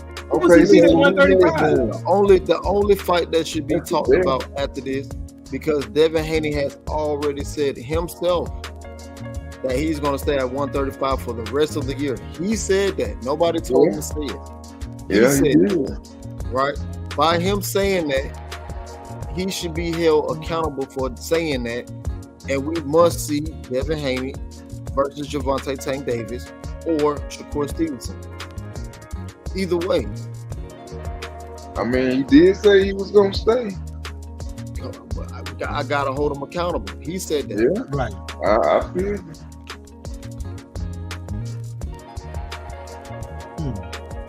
That's just me. I gotta hold him accountable. It's nothing. I like. Yeah, that's true. That's true. That's true. Because I held his feet to the fire when he retracted his statement and said no white boy beat me. I retract. You stand on your square. Because they done said all this racist stuff about black fighters on sale, all this other shit. They using performance enhancing drugs and all this goofy shit because they getting caught up using drugs and shit. All this stuff with racial epithets and racial undertones get said about black fighters all the time. But the moment Devin Haney says nonchalantly, no white boy gonna beat me, now he's the biggest demon on the planet. And who was throwing chicken at black fighters? Who did that? Billy Joe son? Joe punk ass. And ran like a bitch. Hey, did he almost slip on the chicken and shit when he tried to run? And damn near got his head took off. That's what I'm saying, though, man. Like this shit is fucking laughable, bro. Lame, bro. This shit is laughable, bro. It's laughable, the hypocrisy of racism in boxing. It's laughable. But it's just like it is everywhere else, man. I know, bro. It's like racism, period, is laughable. It's a hypocrisy. It's just, I believe Jesus Christ. I believe I believe if Devin wins tomorrow, it makes the fight with Gervonta Tank Davis that much bigger. That's true. I agree with that. But my question to you is, will the politics of boxing win again, like they did against Terrence Crawford versus Errol Spence? Well, I'm gonna say no, and the reason is because Gilberto Mendoza has already stated that he wants to mandate that fight. So here's the thing. Yeah. He's pretty much on the timeline of making these fights. And that's one of the things that's really going on. Well, it was one of the things that was going on in the heavyweight division.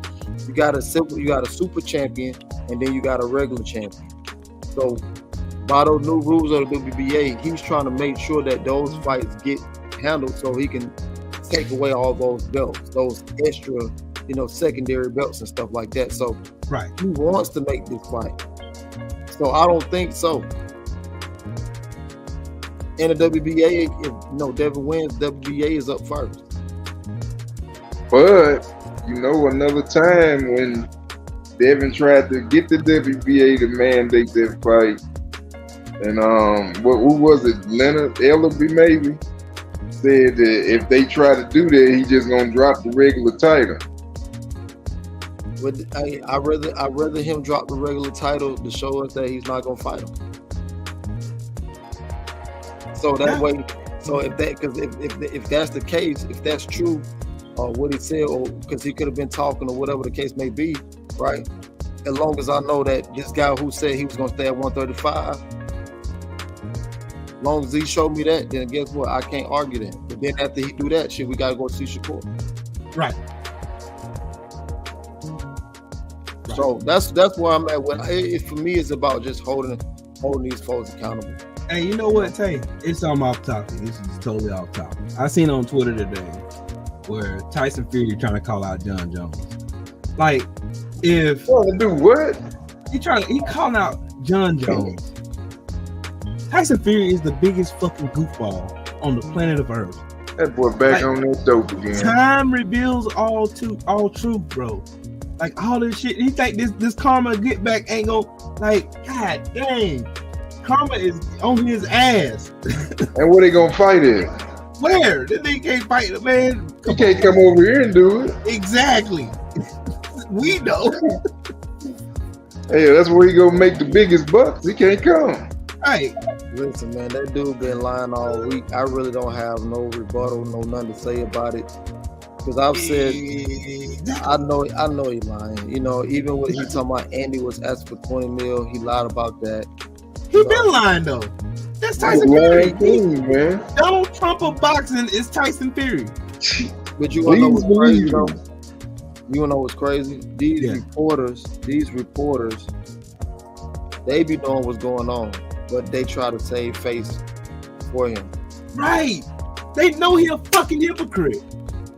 They know he don't stand locked on with mental health patients and shit like that. They know good and fucking well. He only use that mental health shit just so he can backpedal and pussy pop his way out of them damn dope charges. Out of that cocaine and fucking nandrolone shit.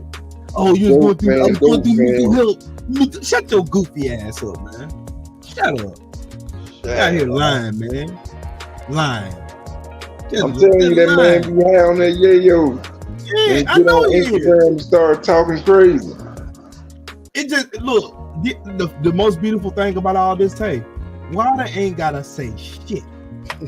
The man ain't gotta say a motherfucking word, nothing. And everybody's like coming. It's amazing just to see how many people just come around like, man, Deontay Wilder was right. Damn. And he out here looking like a fucking dope fiend. Yeah, he out here looking like a fucking dope fiend because he is a dope fiend. That's what he is, a dope fiend. John Jones don't got nothing to do with you. Right, he's a fucking junkie. Why the hell you got this man name in your mouth? You trying to stay relevant, aren't you? Yeah, you're getting a little cabin fever, are you? Good. And listen, like I said before, and I'll say it again, the undisputed fight with him and Alexander Usyk could have happened. It didn't happen because of him. Thank you. Greek ass. Hey man, both said you want to get on, Will. Yeah, because I'm getting ready to chime out anyway. You know what I'm saying? I got a couple of videos to run through real quick and shit. Hey, salute to you, Tay, man. Hey, man, this is Peace, fun. man. I like Good doing. chopping it up. I gotta get more. I gotta get back more than doing this instead of goofing off and shit. Cause Oh no, we're gonna get back to it. I be man. on here goofing off a lot. But yeah, I love these boxing conversations, man. These boxing conversations is what this is why I got this channel to begin with. You know what I'm saying? That and having a place to chill and have fun and laugh and joke and talk about possum meat and all kind of other good fun shit. That's the reason why I built this shit. For sure. Yeah, we definitely. You already know the door always open, bro. Did you Hey get that? man, Video? look at the chat. Look at this weird shit right here. But hold on, let me look. That man You talking know, like people wrong, that, man. bro, you just go ahead and just block them, bro. You know what I mean? I don't have time for that type of shit, though. When the best, he don't have a power. What the fuck? I ain't even looking at the shit. That sounds like some Yoda shit, don't it? I'm just laughing. I don't care. The best I am. Yeah, I think Tyson Fury trying to get back on the damn, trying to get back in the good graces of Deontay Wilder so he'll bless him with another payday because he done blew through all that money he already made off Deontay, keep him and all that other shit. But karma hits harder than any force on this earth, and y'all are watching it firsthand. That man losing money every day, bro. Meanwhile, You know what, look, man? Tyson Fury is doing this. Wilder is raising up. Yes. He can hit him with that Canelo shit. You want payday, payday. You want payday. I know you do. Yeah, we talk about swine too. Swine, yeah. Swine, yeah. Swine. Man, let me go and get up out of here, fellas. All right, my brother, tell everybody All right, where they bro, can find you at, because I'm pretty sure the people over here today, they ain't been to your channel yet. Oh shit, man. Hey, it is what it is on the screen. Pac-Man ATL_Tay, man. For sure. Mm-hmm. Already, my motherfucking brother from another mother. Already. Tay, it's been a pleasure, bro. And salute to everybody in Tay's chat, man. Yes, indeed. Yes, indeed. Yes, indeed. I'm out, man. Y'all boys take it easy. Yes, indeed, bro. All right, man. For sure. Now we finna get on some goofy shit. Now we finna get on some goofy shit. Tyson Fury is a cokehead. That's what he is. That's what he is. He is a cokehead. Coke fiend. Now you My gonna big go brother, down. OG Mr. Munt. Hey, let me tell you something about Mr. Munt, man. Mr. Munt made me a shirt. He made me a shirt. Hey, bro, come over here, bro. I pinned it in the top of my chat. Hold on, I gotta show y'all this shit. I got to show you. I was gonna save it, Mr. Munt, for the meet and greet. I was gonna save it because I'm not wearing that shirt until the meet and greet. I ain't wearing it. I ain't wearing it till then. But y'all feast y'all eyes on this. Y'all feast up your eyes off this. Look at this masterpiece right here, man. No, I got to wear this. I got to wear it. It's got to get worn. And I got the perfect shoes to go with it. And the hat. So I'm good. One outfit down. Hold on. That ain't the dopest part. That's dope right there. Now that's dope. That's 5 right there. That's 5. Certified 5. This right here though, chef's kiss. Yes, sir. Number 52. I love it. That thing is 5, man. That thing 5 right there. That's 5. Oh no, That's a one of a 52. kind. That's a one of a kind, bro. That's a one of a kind. That's a one of a kind. Where you go, man? I seen you both. Number 52. Yeah, Fury over there snorting that coke, bro. They on that coke up, bro. Yes, sir. That's why you getting on here trying to call out random people. Yeah, I was calling John Jones out, man. John Jones out not even respond to him. He did respond to him. John Jones said, hold on, let me go back. I wouldn't even entertain that clown. He said, John Jones said, yesterday Tyson says, no man born of his from his mother can beat me. Today he says, John can never beat me in the boxing ring. Yeah, I'm glad we got that clarified. You just switched your beat up faster than Travis Barker. Impressive. Yeah, got you. What's up with it, Bo? My bad. I apologize. I was on taste shit. I wasn't on y'all. Yeah, you was on tape. That's why you didn't see the leak over there. How y'all doing? It's nice to meet y'all. Yeah, what's up with it, Brody? We just it's time to bullshit now. Hey, I'm with it. Hey, I think, you know what, man? Speaking of Devin Haney, man, Devin Haney is going to beat the lining. He's going to beat the lining off Lomachenko, bro. Hey, if he don't, then what? If he don't, hey, he don't. Dog. But I got confidence. I got super confidence in Dev, though, bro. I think Dev, he on one. You know what I'm saying? Listen to me when I tell y'all this. This fight right here means more to Devin Haney, in my opinion. This fight means more to Devin Haney than the undisputed fight with George Kambosos, because he wanted Lomachenko to be that one, that Huckleberry, so he wins undisputed. He wanted that. And then the man went to got the French fries belt. Right. Inducted him. And then it's all of a sudden, Devin the email champ. It's not his fault. He wanted to fight the man. But do you guys agree that Devin contradicted himself? No. When he said that Lomachenko is an amateur? No, he just talking shit. So if he beat the shit out of him, he just beat the shit out of an amateur.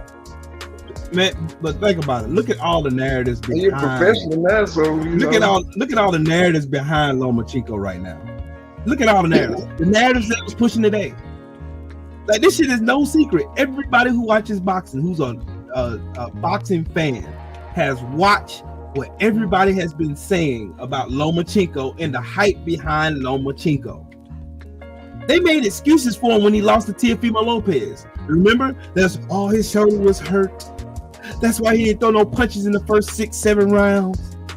Oh, it was hurt. They made every excuse under the sun for that man because of the hype behind it. But Devin is going to remove all doubt. That I have no doubt in. That's why I don't entertain when everybody's saying, man, about the judges and all this shit. They said the same shit about Devin Haney when he went to Australia. They said the same shit when he went back to Australia. They've been saying that shit for the long. They said that shit all day long or twice on Sunday when Floyd fought. They've been saying this shit. They've been doing, anytime it's a black fighter with some type of prowess. Case in point, Jermell Charlo against Brian Castano. The narrative was, Brian Castano looked so impressive in the last fight against Jermell Charlo. I don't know, this is going to be a difficult fight for Jermell Charlo. And what did Jermell Charlo do? He went in there and he stunned and he won undisputed. It's always narratives behind. When it's a black fighter that has some type of prowess and that can do their thing, it's always some bullshit narrative that's going to come behind it. It's going to try to create doubt within the black community. That's why people hate the LDBC. That's why they hate us. That's why they hate us. They hate us. They hate to see us coming because we're the buffer. We're the buffer between bullshit and brilliance. We are the buffer between it, because if it wasn't for us, the bullshit narratives will go out here unchecked. All the book dances and sambos will be over here trying to book dance and soft shoe their way and eat some butter biscuits on their way to greatness. That's what they do. This is what they eat off of. They've been doing this for thousands of years. Thank you. But the same thing that they were saying about Floyd, they are saying about Devin Haney now. They got an excuse for everything. Now Devin Haney is too big, even though Lomachenko weighed a pound heavier than him. Devin Haney was 134 pounds. He was 134 pounds at the weigh-in, right? At the weigh-in this morning, 134 pounds, and at the ceremonial weigh-in that they did this evening at 7:00, 134.9. All I'm really saying is, Devin is basically saying Lobos should still be on the pound for pound list, but he's calling him an amateur. In my mind, that's kind of. Then he said Frank Martin is too old, but Lobo is older. He's just talking shit. He's just talking. He's just talking shit. But now if he wins or loses, he basically just set himself up. No, he just, the people who, like, you said this. Narrative gonna be there anyway. The narrative gonna be there anyway. Paulie Malignaggi gonna come out with a bunch of narratives after this fight. Watch Twitter. Trust me, these motherfuckers make narratives all the time. This is what they do. They're gonna make up narratives. Whether Devin could be mute quiet like Deontay Wilder did against Tyson Fury in the second fight. when he came They to were saying, "Oh, he's depressed." right. They'll make up himself. narratives no matter what. If you are proud, if you are confident, they'll make up narrative. They damn near said that Devin Haney was arrogant today. All because Devin Haney was sure of himself. Yeah, that's how it is, man. And with us, this folks melanin, this the black melanated skin. You gotta be what I'm saying? perfect. You can't do no wrong. You can't do shit. You can't say nothing. You're gonna get held to an account. Even though you have fighters like Tyson Fury who lies every time they open their fucking mouth. Goes unchecked. That motherfucker cheated his whole career. Thank you. But he'll go unchecked telling lies all the way up and down wherever they put a mic or camera in front of his face. But motherfuckers will be here adamantly defending this motherfucker because he's white. Fact. They need a great white hype. That's what Lomachenko was. He is a great white hype. Just like Tyson Fury. Great white hype. That's what they need. They tired of black fighters excelling and being great and shit. They tired of that shit. They love making money off of them, but they tired of that narrative. You're right. Look, bro, I'm gonna explain it to you like this. They love our culture. They love everything that we produce. They love our music. They love our food. They love the way we dress. They love the music everything. They love every aspect of us as black people except our black ass skin. That's why they women is trying to get all the features that our women have. Thank you. That's why the BBLs and the rolls to the fucking. That's why women driving all the way to Florida and we're going down to fucking Miami and Colombia and Dominican Republic, getting fucking silicone put in their ass just so they can look like a black woman, an imitation bootleg watered down black woman. Yep. They're getting tans and shit to be dark just like us, but yet we are the problem.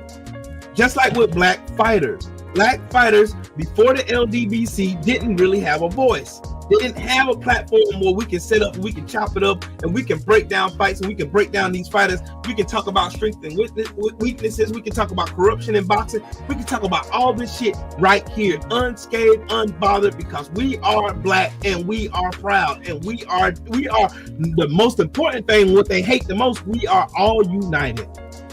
They hate it. Hey, I'm not trying to sugarcoat shit. We not all united. No, I'm talking about the LDBC. Oh, okay. Fuck all them other motherfuckers. Fuck them weird ass motherfuckers. Because I'm gonna tell you, our biggest detriment have been people who look just like us. Niggas, monkeys, apes, dragging their knuckles along, trying to get along with the damn white supremacists, racists, and all those other goofballs that's on Twitter and Instagram and YouTube. They've been doing this shit for a long time. I lost the channel because of some weirdos. That shit remind me of that video that Drew Titan be putting out. I'm telling you, Drew Titan, that video is a lot. They look at the comical aspect of what Drew Titan does when he puts that video on. I look at it far deeper than that because I see a whole bunch of tap dancing and buck dancing and self showing, trying to appease for racists who will never accept you anyway. Because they don't care. They don't have no shame. They don't have no morals. They ain't got nothing to stand on. We stand on something here. That's why they hate us so much. That's why we get more hate than anybody. There ain't no other platform on YouTube where you'll see as many hate videos as you will see about members of the LDBC. Hey, Alberto, yeah, I heard of Matias. Yeah, he a monster. Yeah, I like Matias. Yeah, I heard him. 140. We celebrate all fighters over here. Yeah. Quiet as it kept. I mean, but hell, we highlight our fighters because before, anytime you would talk about a black fighter, you get called all kind of N-words and monkeys and apes and telling you to go back to Africa and all kind of other weird ass shit. That's what happened. But 78 had a vision, and he created the LDBC, Lions Den Boxing Community. And I'm a proud member of the LDBC. That's the reason why I stand 10 toes down for this brand. For real. I love this brand. It's part of me. It's part of my livelihood. It's part of my life. And I'll defend it. Don't fix too. It's my family right here. You know what I'm saying? This is my family. And they hate the fact that Devin Haney is Devin Haney to me, and this is my opinion. Devin Haney to me is in the same footprint and footsteps as Pretty Boy Floyd Mayweather, working his way up to money. Hey, I want Devin Haney to go out there tomorrow and do the goddamn Sweet Chin music. I'm not gonna lie. I think he's about to stop Loma. I know he is. I just got this feeling in my gut, and I'm not wrong about it. I think he's gonna put these flip flops all over Lomachenko, and it's not gonna be pretty. I'm telling you, he's gonna set his ass up. Lomachenko gonna come in there thinking he's gonna go in there and bully the bully. And the thing is, I think Lomo, he can't use those angles on somebody that actually knows how to box that has footwork. He's gonna get the ring cut off on him. Watch. He's gonna get that ring cut off, and Devin he's gonna keep getting hit with that 1-2. Right, he's gonna be at his front door with that jab, right to the body. Pop shotting the shit out of his ass, and it's gonna wear his ass down to I say about the 4th, 5th round, and then the next thing you know, good night. He gonna get caught with some shit. He gonna get caught with his pants down. Oh, Mark, what's up with it, Brody?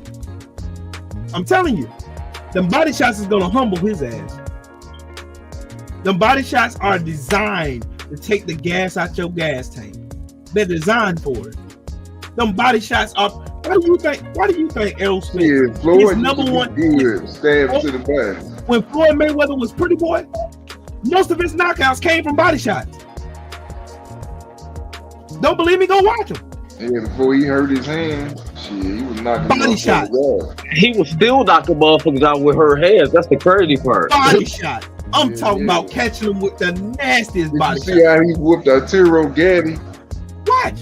He beat the shit out of Arturo. That was a clinic. I felt sorry for that dude. He told him, matter of fact, the funny part about that is Floyd told him, he said, man, I'm going to show the world that you're a C-level fighter. I'm going to take you to the shit out of him. Oh my God. And that's exactly what the fuck he did. On his ass. That was like one of the worst ass whoopings. I'm sorry. I'm sorry, but I get that. I got that Floyd, Pretty Boy, Floyd Mayweather, that Errol Spence Black Air Force against Ugas energy. I got that. I feel like that's fixing to happen. Because of the fact that Devin Haney, I don't see no wrinkles in Devin Haney. I don't see no doubt in his skills, no none of that. I see Devin Haney's like, man, he's been trying to withhold me from my destiny for a long time, and I'm going to avenge myself. That's what I see. 4 years. Yes, that's what I see. Yeah. And Devin Haney's going to show the world, like he said in that interview tonight, he's going to show the world why he is great.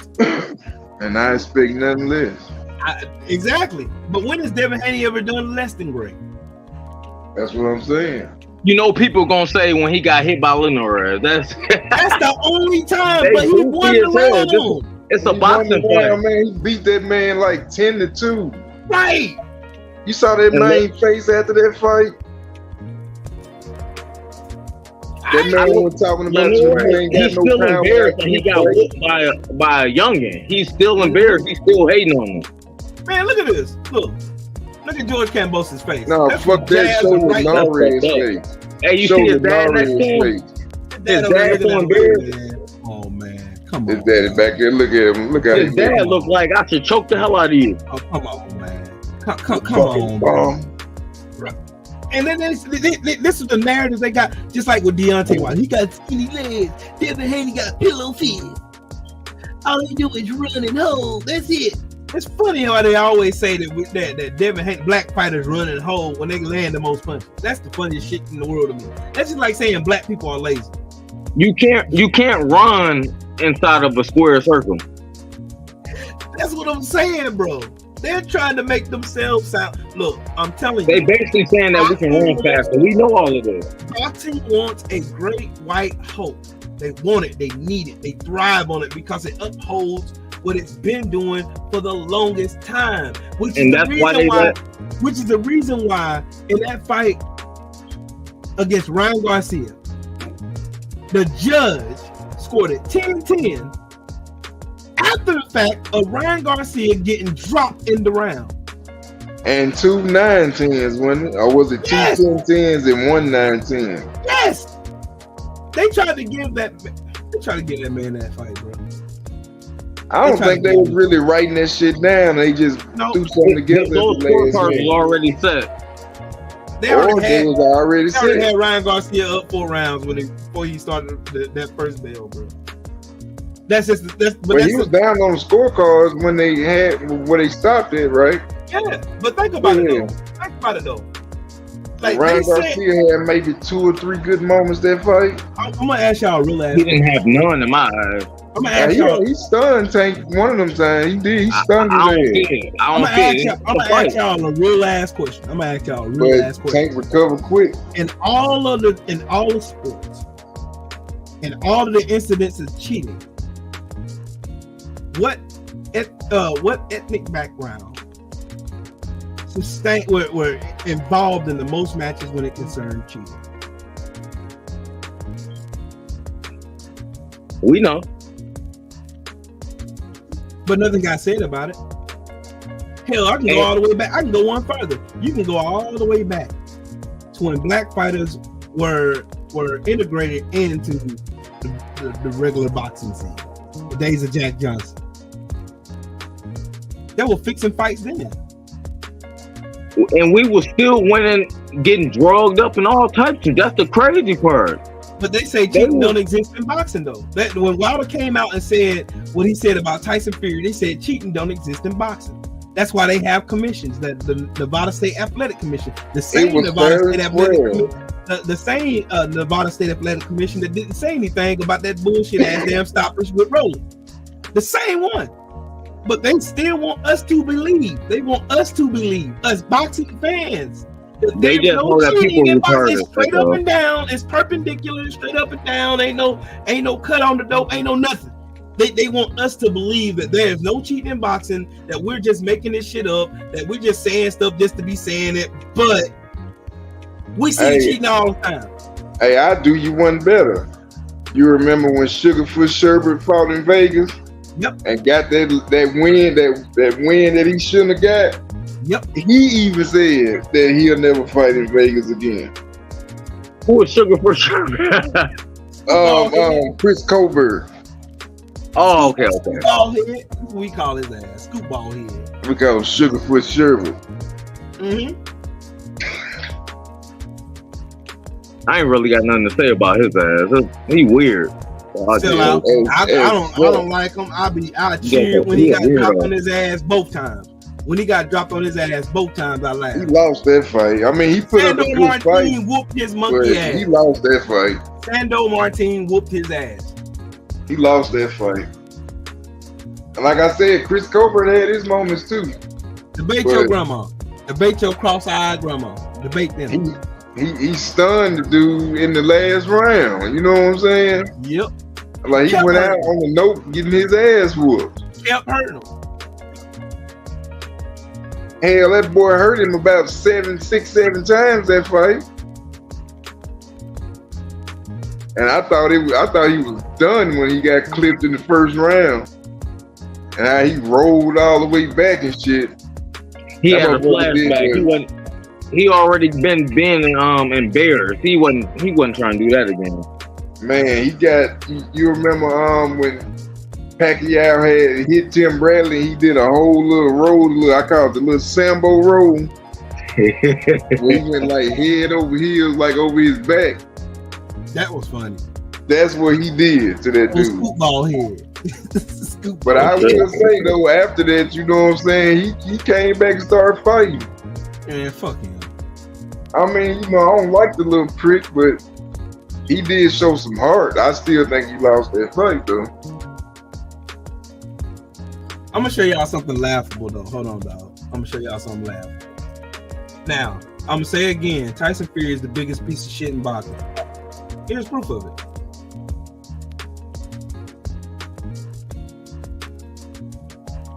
Come get your 30%. The unified champion has to come get 30% against you. And you ain't even a fucking draw yourself. You can't even come out of the UK and fight. You can't do shit. Who was that supposed to be? Tyson Fury. That's that's Alexander's that's Usyk's manager. Oh, that's okay. Alex. Yeah. Find in the USA. All they're doing is buying time. They're just gathering information how they can cheat Usyk in Saudi Arabia. That's all it is. But he can't cheat in Saudi Arabia. But he can't- might. Look, depending Tyson on. Fury, look, I'm gonna tell you why he can't cheat no more. When Wilder put that fucking red beam on top of his fucking head, when he showed the world who he was, even though these motherfuckers say they don't believe him, they believe him. They just No, too they coward. know. They know. They too You know, coward to hell, say on the anything. cool, when they went to arbitration and everything we've been saying, you know that shit came out during that time. Yeah, but we gotta think about it. He been cheating way before. Way before. Oh, yeah. I think he cheated his whole career. I'm gonna be honest. Oh yeah, look, check this out. I seen a fight of him in the amateurs. But they had on headgear and everything, right? Yeah. And you remember how he had stopped USS Cunningham? Yep. He put his forearm and held his head down. Yep. And knocked Outweighed him him by 100 pounds, probably. Bro, he did that in the same spot of the ring in an amateur fight. I kid you not, the exact same way. He pinned the man's head down to the rope and then hit him while he was holding his head. Hey, I know y'all see that motherfucker touch his nose every other second with the boxing Yeah. glove. That shit give you super strength. Look, check this out. We Look, all seen Scarface. check this out. That first fight, I had got the pay-per-view in my house. I usually, me and my cousin are, get it. But he stay on the other side of town. Anyway, we was both watching the pay-per-view and saw Tyson Fury's entrance, when he was walking in. And I was thinking it, and he texted me, he said, man, Fury coked up like a motherfucker, bro. Go back and watch that first fight, his entrance. That motherfucker was zooted. Oh, I believe it. Oh, I know. Yeah. I believe it. Yeah. And that's probably the only way he could have made it through them knockdowns. Because he was coked up. Exactly. That's why he bounced his ass up like the Undertaker. It's just so much stuff that, like I said, my video Coked still. up. My video. Hey, they have some shit that we don't even know about too as well. Right, my video is still up. Tyson Fury cheated in all 3 fights. Yep. I don't Exactly. give a fuck what nobody say. I'll debate anybody on that shit. He Man, he cheated made in all a 3 proof fights. of it. You right. He cheated.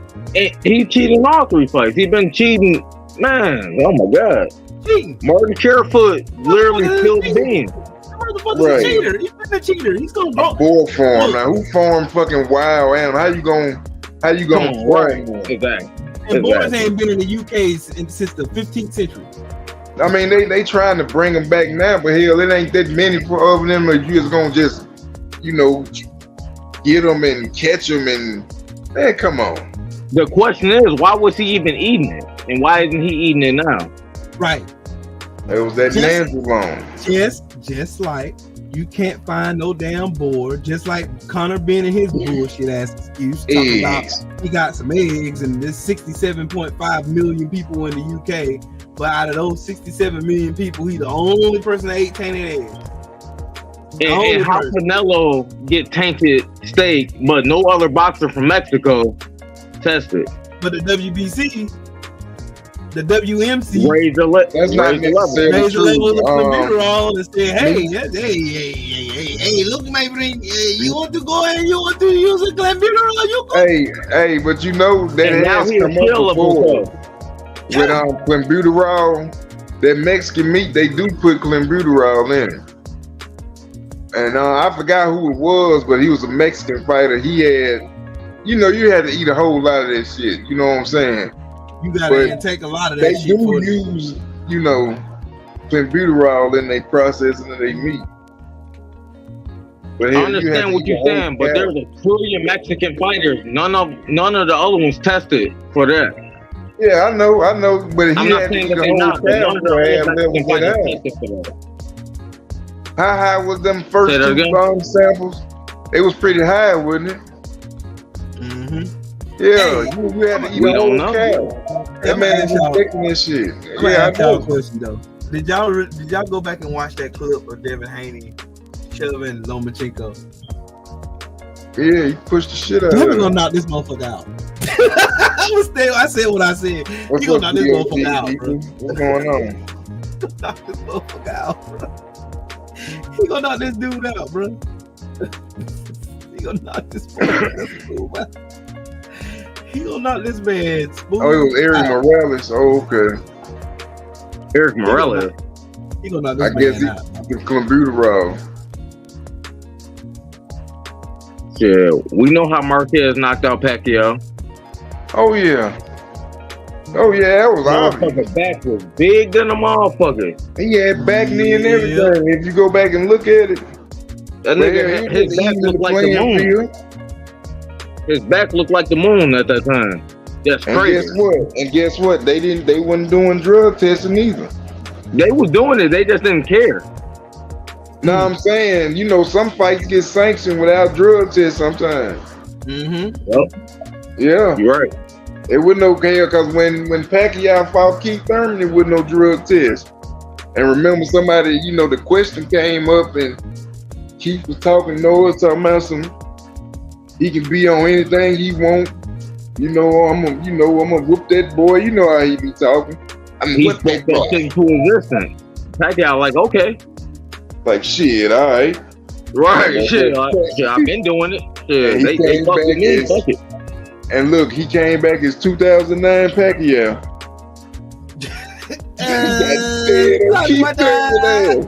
The nigga dropped him with a dab. And then he hurt him in the body, had that man running around the ring. I said, I come ain't gonna on. lie, I hurt Keith Thurman to the body. Man, I'm like, come on, man. The body part, I hurt Keith to the body, but all the other shit, yeah, Pacquiao was on it. And you know that knockdown was the decision maker too. Because if you look at some of them other rounds, some of them middle rounds, it was points in there where Keith Thurman was beating the shit out of Pac-Man, I ain't gonna lie. But hitting that big juiced up head, that motherfucker was taking them punches. Shit. He got it. Yeah, both of their face was looking bad after that fight. I'm not gonna lie though, it seemed like Keith turned up like Lomachenko did with Tio after the 6th round. That's how I feel about that fight. Yeah, like he got his second win. Hey, Shelton, I got a question for you, man. Have y'all seen what Andrew Ruiz posted on Instagram today?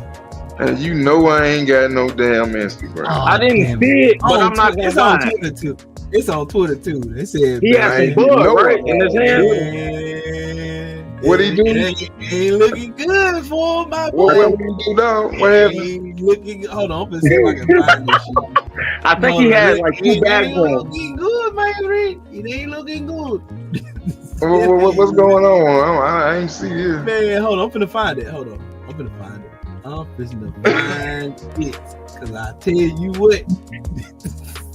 Cause it ain't all over something bad. Man, this damn career over. This career is over, bro. This shit is over with, bro. I mean, he might as well fight Big Baby Miller now. Yeah, he on some thick gravy Miller type shit, bro. He might as well just fight him, shit. Hold on, dog. How come it ain't being blasted all everywhere? Because he not black. Exactly. Thank you very much. Hold on, y'all. Hold on. There he is. I bet you he is Dominican or Puerto Rican. Yeah, there he is. Yeah, that's that guy right there. There he is. Well, in California, it's legal in California. I know, but I'm gonna read this here. Dude, that nigga got his breath on? I wanted to share with you my life behind camp.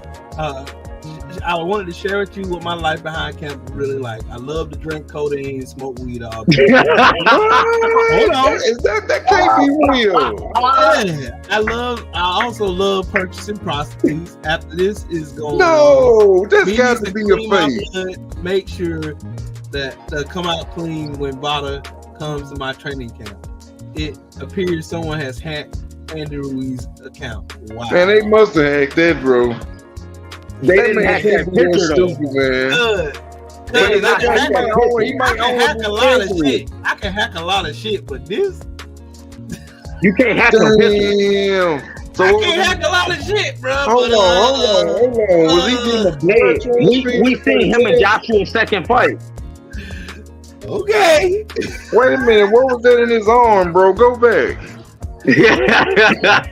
What We don't know what that is. Man. Hey, I got a question. Is he doing a blood transfusion or I don't know what cuz doing, bro. like I old don't know buddy what on he the? doing. Y'all remember that movie, The Program? And he programmed all damn right. You remember that defensive end, that big white boy Lattimore? Yep. He was masking his steroids. They was like changing, I think his urine, taking his urine out and with a catheter, and he get this artificial shit or something, whatever it was a masking agent. All I got to say is Damn, bro. He can't be that. He can't be that stupid. His soon-to-be ex-wife is letting out all the damn tea. That's all I know. Oh, so she put him out on. I think she put him out on blast. Mauricio Suleiman is going to cover all of that up, though. But how much favor does Andy Ruiz have? Oh, wow. So he doing the same thing Lance Armstrong was doing. Oh, yeah. Think about the camp that he's coming from. Yeah. What? But that's probably why he cut weight the way he did, too. When he fought Luis Ortiz. And when he fought Areola. I hate when these motherfuckers cut weight and they still fat. I hate seeing that shit. And he was kind of, And I still look. They counted that second knockdown when Ortiz and Ruiz fought. That second, they got it as 3 knockdowns. That second knockdown was a slip. Hey, I ain't gonna lie though. He fucked Ortiz up. I ain't gonna lie. Earlier he was, but he got knocked down 3 times, right? But did you see the scorecard? Ortiz was putting paws on his ass. He was. That's why I said what I said when they was trying to hype up and make it sound like Andy Ruiz is gonna go and beat Deontay Wilder.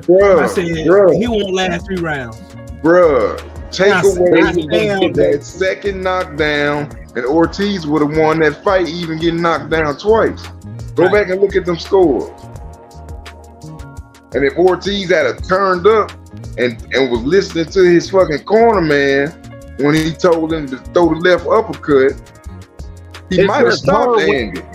It's hard when you're 60 years old to listen to your corner, you know what I mean? So, but look, towards the end of the fight, he started using that uppercut, and he was catching his ass. He wasn't listening to his coach. Y'all think Ortiz coming back? I don't know. I want to play this video. Andrew After that second knockout from Wilder, I don't think he's been the same. That's what I was just about to say. Wilder ended motherfucker's career, man. Wilder's been taking years. Wilder, and he did it twice. Wilder took 30 years off Brazil's life. What the hell did Brazil? He took 30 years off that man's life, bro. The last time I saw Brazil, he had fought what's that boy? Otto Waller. He was at Walmart. He took 30 years off that man's life. Bro, he beat the shit out of Brazil, bro. Hey, I seen Brazil at Walmart. Man, he probably walking around in a stupor. Shit. Bro, it was like he was so slow, man. It was like a fucking Walking Dead zombie. That man got that bobblehead now. God damn. Wilder really ended people's career. Gerald Wallace just trash now. Like, yeah, he ain't been the same after that either. I ain't gonna lie. Stavern wasn't that good, but he was fucking Areola up. Look, I'm gonna tell you something. Stavern back in the early mid 2000s, that motherfucker could fight. That motherfucker, man. Woo. Okay, I gotta put y'all on some bullshit now. Real quick. Hold on, y'all. Let's play this. Do you like any? I do not like Devin Haney or how he fucking looks. Devin Haney's ugly as fuck. His nostril, he looks like a fucking. Rolly gay. Hold on, pause. Why in the fuck you talking about how this man look? That's why I'm saying Rolly gay, man. Like Rolly's Dude, he has like the fucking same nostrils as a fucking horse. Like, don't invite Devin Haney to go snort cocaine with you because he'll fuck around OD in one fucking snort, man. Honestly, bro, Devin that Haney sound like goes you know into the room and anything takes about all it, the fucking Roby. oxygen. Only speaking facts. Devin Haney is the ugliest fighter. Look, at this point, I'm done with Rolly. Man, I never really did fuck with Roby.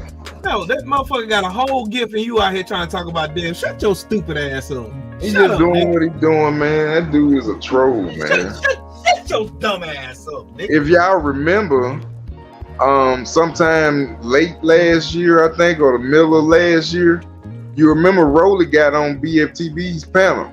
Yeah. Did he?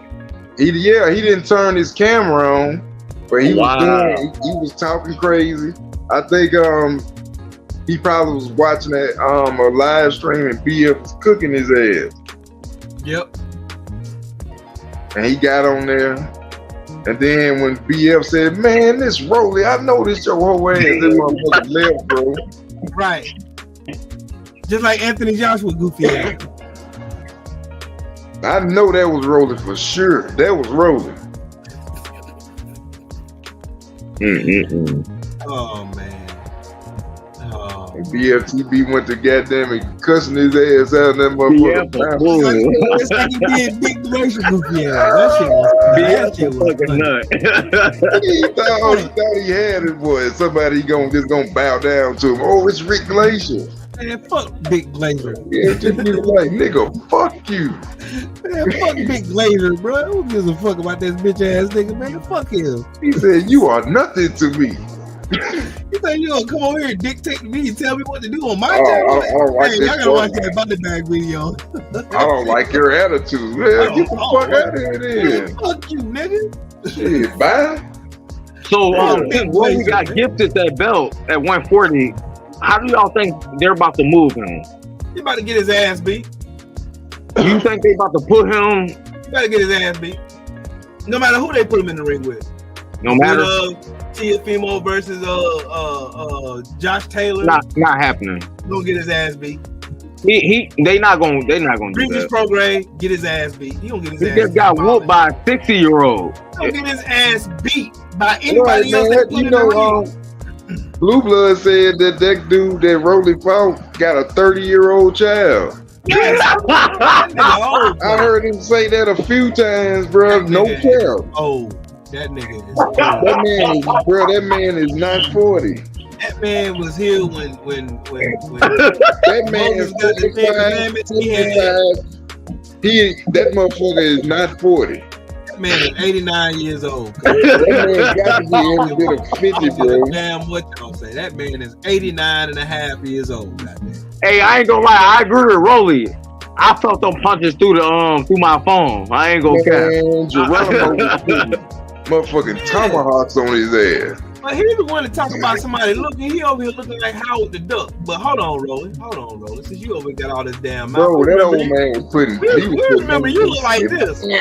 Remember you look like this. That's what you look like. You What's look like that that. motherfucker that Shane Mosley fought that smacked his wife on the ass? That's dude. Mayorga? Yep, that's Mayorga. Yeah, that was Mario. Was that Mayorga? Yeah, Mayorga. That's his uncle. Man, He was Mayorga, smoking yeah, it be. cigarettes and all that. Yeah. Rolly ass look like Martin right there. Rolly looked like Danny Garcia right there. Facts. He service on that wide left hook. Rolling slow as the day is long. That man, bro, look at this man. Look at him. This Bro. man look like Danny Garcia. Yep. Look Facts. at this nigga though, man. Look at him. Look. Just y'all look at him. Look at Danny this. not loose. Somebody take a look at this. Yes, the fuck he did. You got your ass knocked the fuck out. Right here. Yeah. You got knocked out, cuz. You know, even though Yeah, I don't like him as a fighter, he's still entertaining though. Nah, that I man was low-key wanna see Rolly. Louis' great granddaddy. I low key want to see Rolly go to MMA. Man, Yep, I want to see I Rolly think get he'll be knocked out good. again. I want to see his ass get knocked out again. You know, he got a karate and That's what I'm saying. Yep. background. Yeah, he probably whoop some motherfuckers ass in MMA. That's what I'm He got- saying. Yeah, he got that retard strength too. And Retard. you get to pick a motherfucker up and drop him on their head, man. Yeah, you Rolly got probably that- go over You there see? and whoop all Yeah, that. that man got Couple really motherfuckers lick on his their finger. Come on, bro. Hell yeah, man, Roller go over there and beat the shit out of them dudes. At the same time, now he compromised. He's scared to get hit. Oh yeah. Tank fucked him up. Tank basically the new Wilder. I think Watch how was scary Ryan Garcia is his next fight. If it's a credible opponent. Ryan Garcia is just. I don't know. He got with Derrick James. Yeah, it's like. All them running to Derrick James after they get their ass whooped now. Right. Back, Why you didn't go back to Reynoso? Why you didn't go back to him? Because the narrative was that Eddie Reynoso was such a great trainer. Who else? Big Davidson was a great trainer, and fucking goop ass. What is the no neck ass with Tyson Fury goop ass? Fucking Stewart. Sugar shit Stewart. He's the greatest trainer, but they never even mentioned Derrick James. And now everybody want to run to Derrick James like he gonna protect him and all that shit. They fucking his legacy up, low key. I wish Derrick James would have told their ass no. You do know that, right? If one of them boys get their ass whooped, they gonna blame Derrick James. Right, but they gonna get their ass whooped. But if Errol Spence loses, even if they don't blame Derrick James, he just sorry. Right. Because you know he's one of the hated fighters. Like I wish Marcus Brown never went to Derrick James. Not for that fight. Narratives. Marcus Brown. What about him? I'm telling y'all, he went to Derrick James for that better be a fight. Oh. I wish he didn't. He actually put up a good fight though. Did he? Yeah, he had his moments. You know, he was trying to, hit and move and shit. And kind of ran out of gas, and he had busted Better B's head up pretty bad. He like the headbutt and shit. He used his head. The same shit that happened in the Badu fight. Badu Jack, yep. And that motherfucker, Better B, had blood just pouring down his face. He ain't even reacting. Wait, I think Marcus Brown was the one that was cut. No, it was Better B. Marcus Brown. Or was it both of them? Are you talking about when because I remember Better B. He got that big cut down the middle of his forehead and he kept fighting. Yeah, they both cut that fight. They should stop that fight. He was gushing blood and he knocked his ass out. Okay. But that fight with Marcus Brown and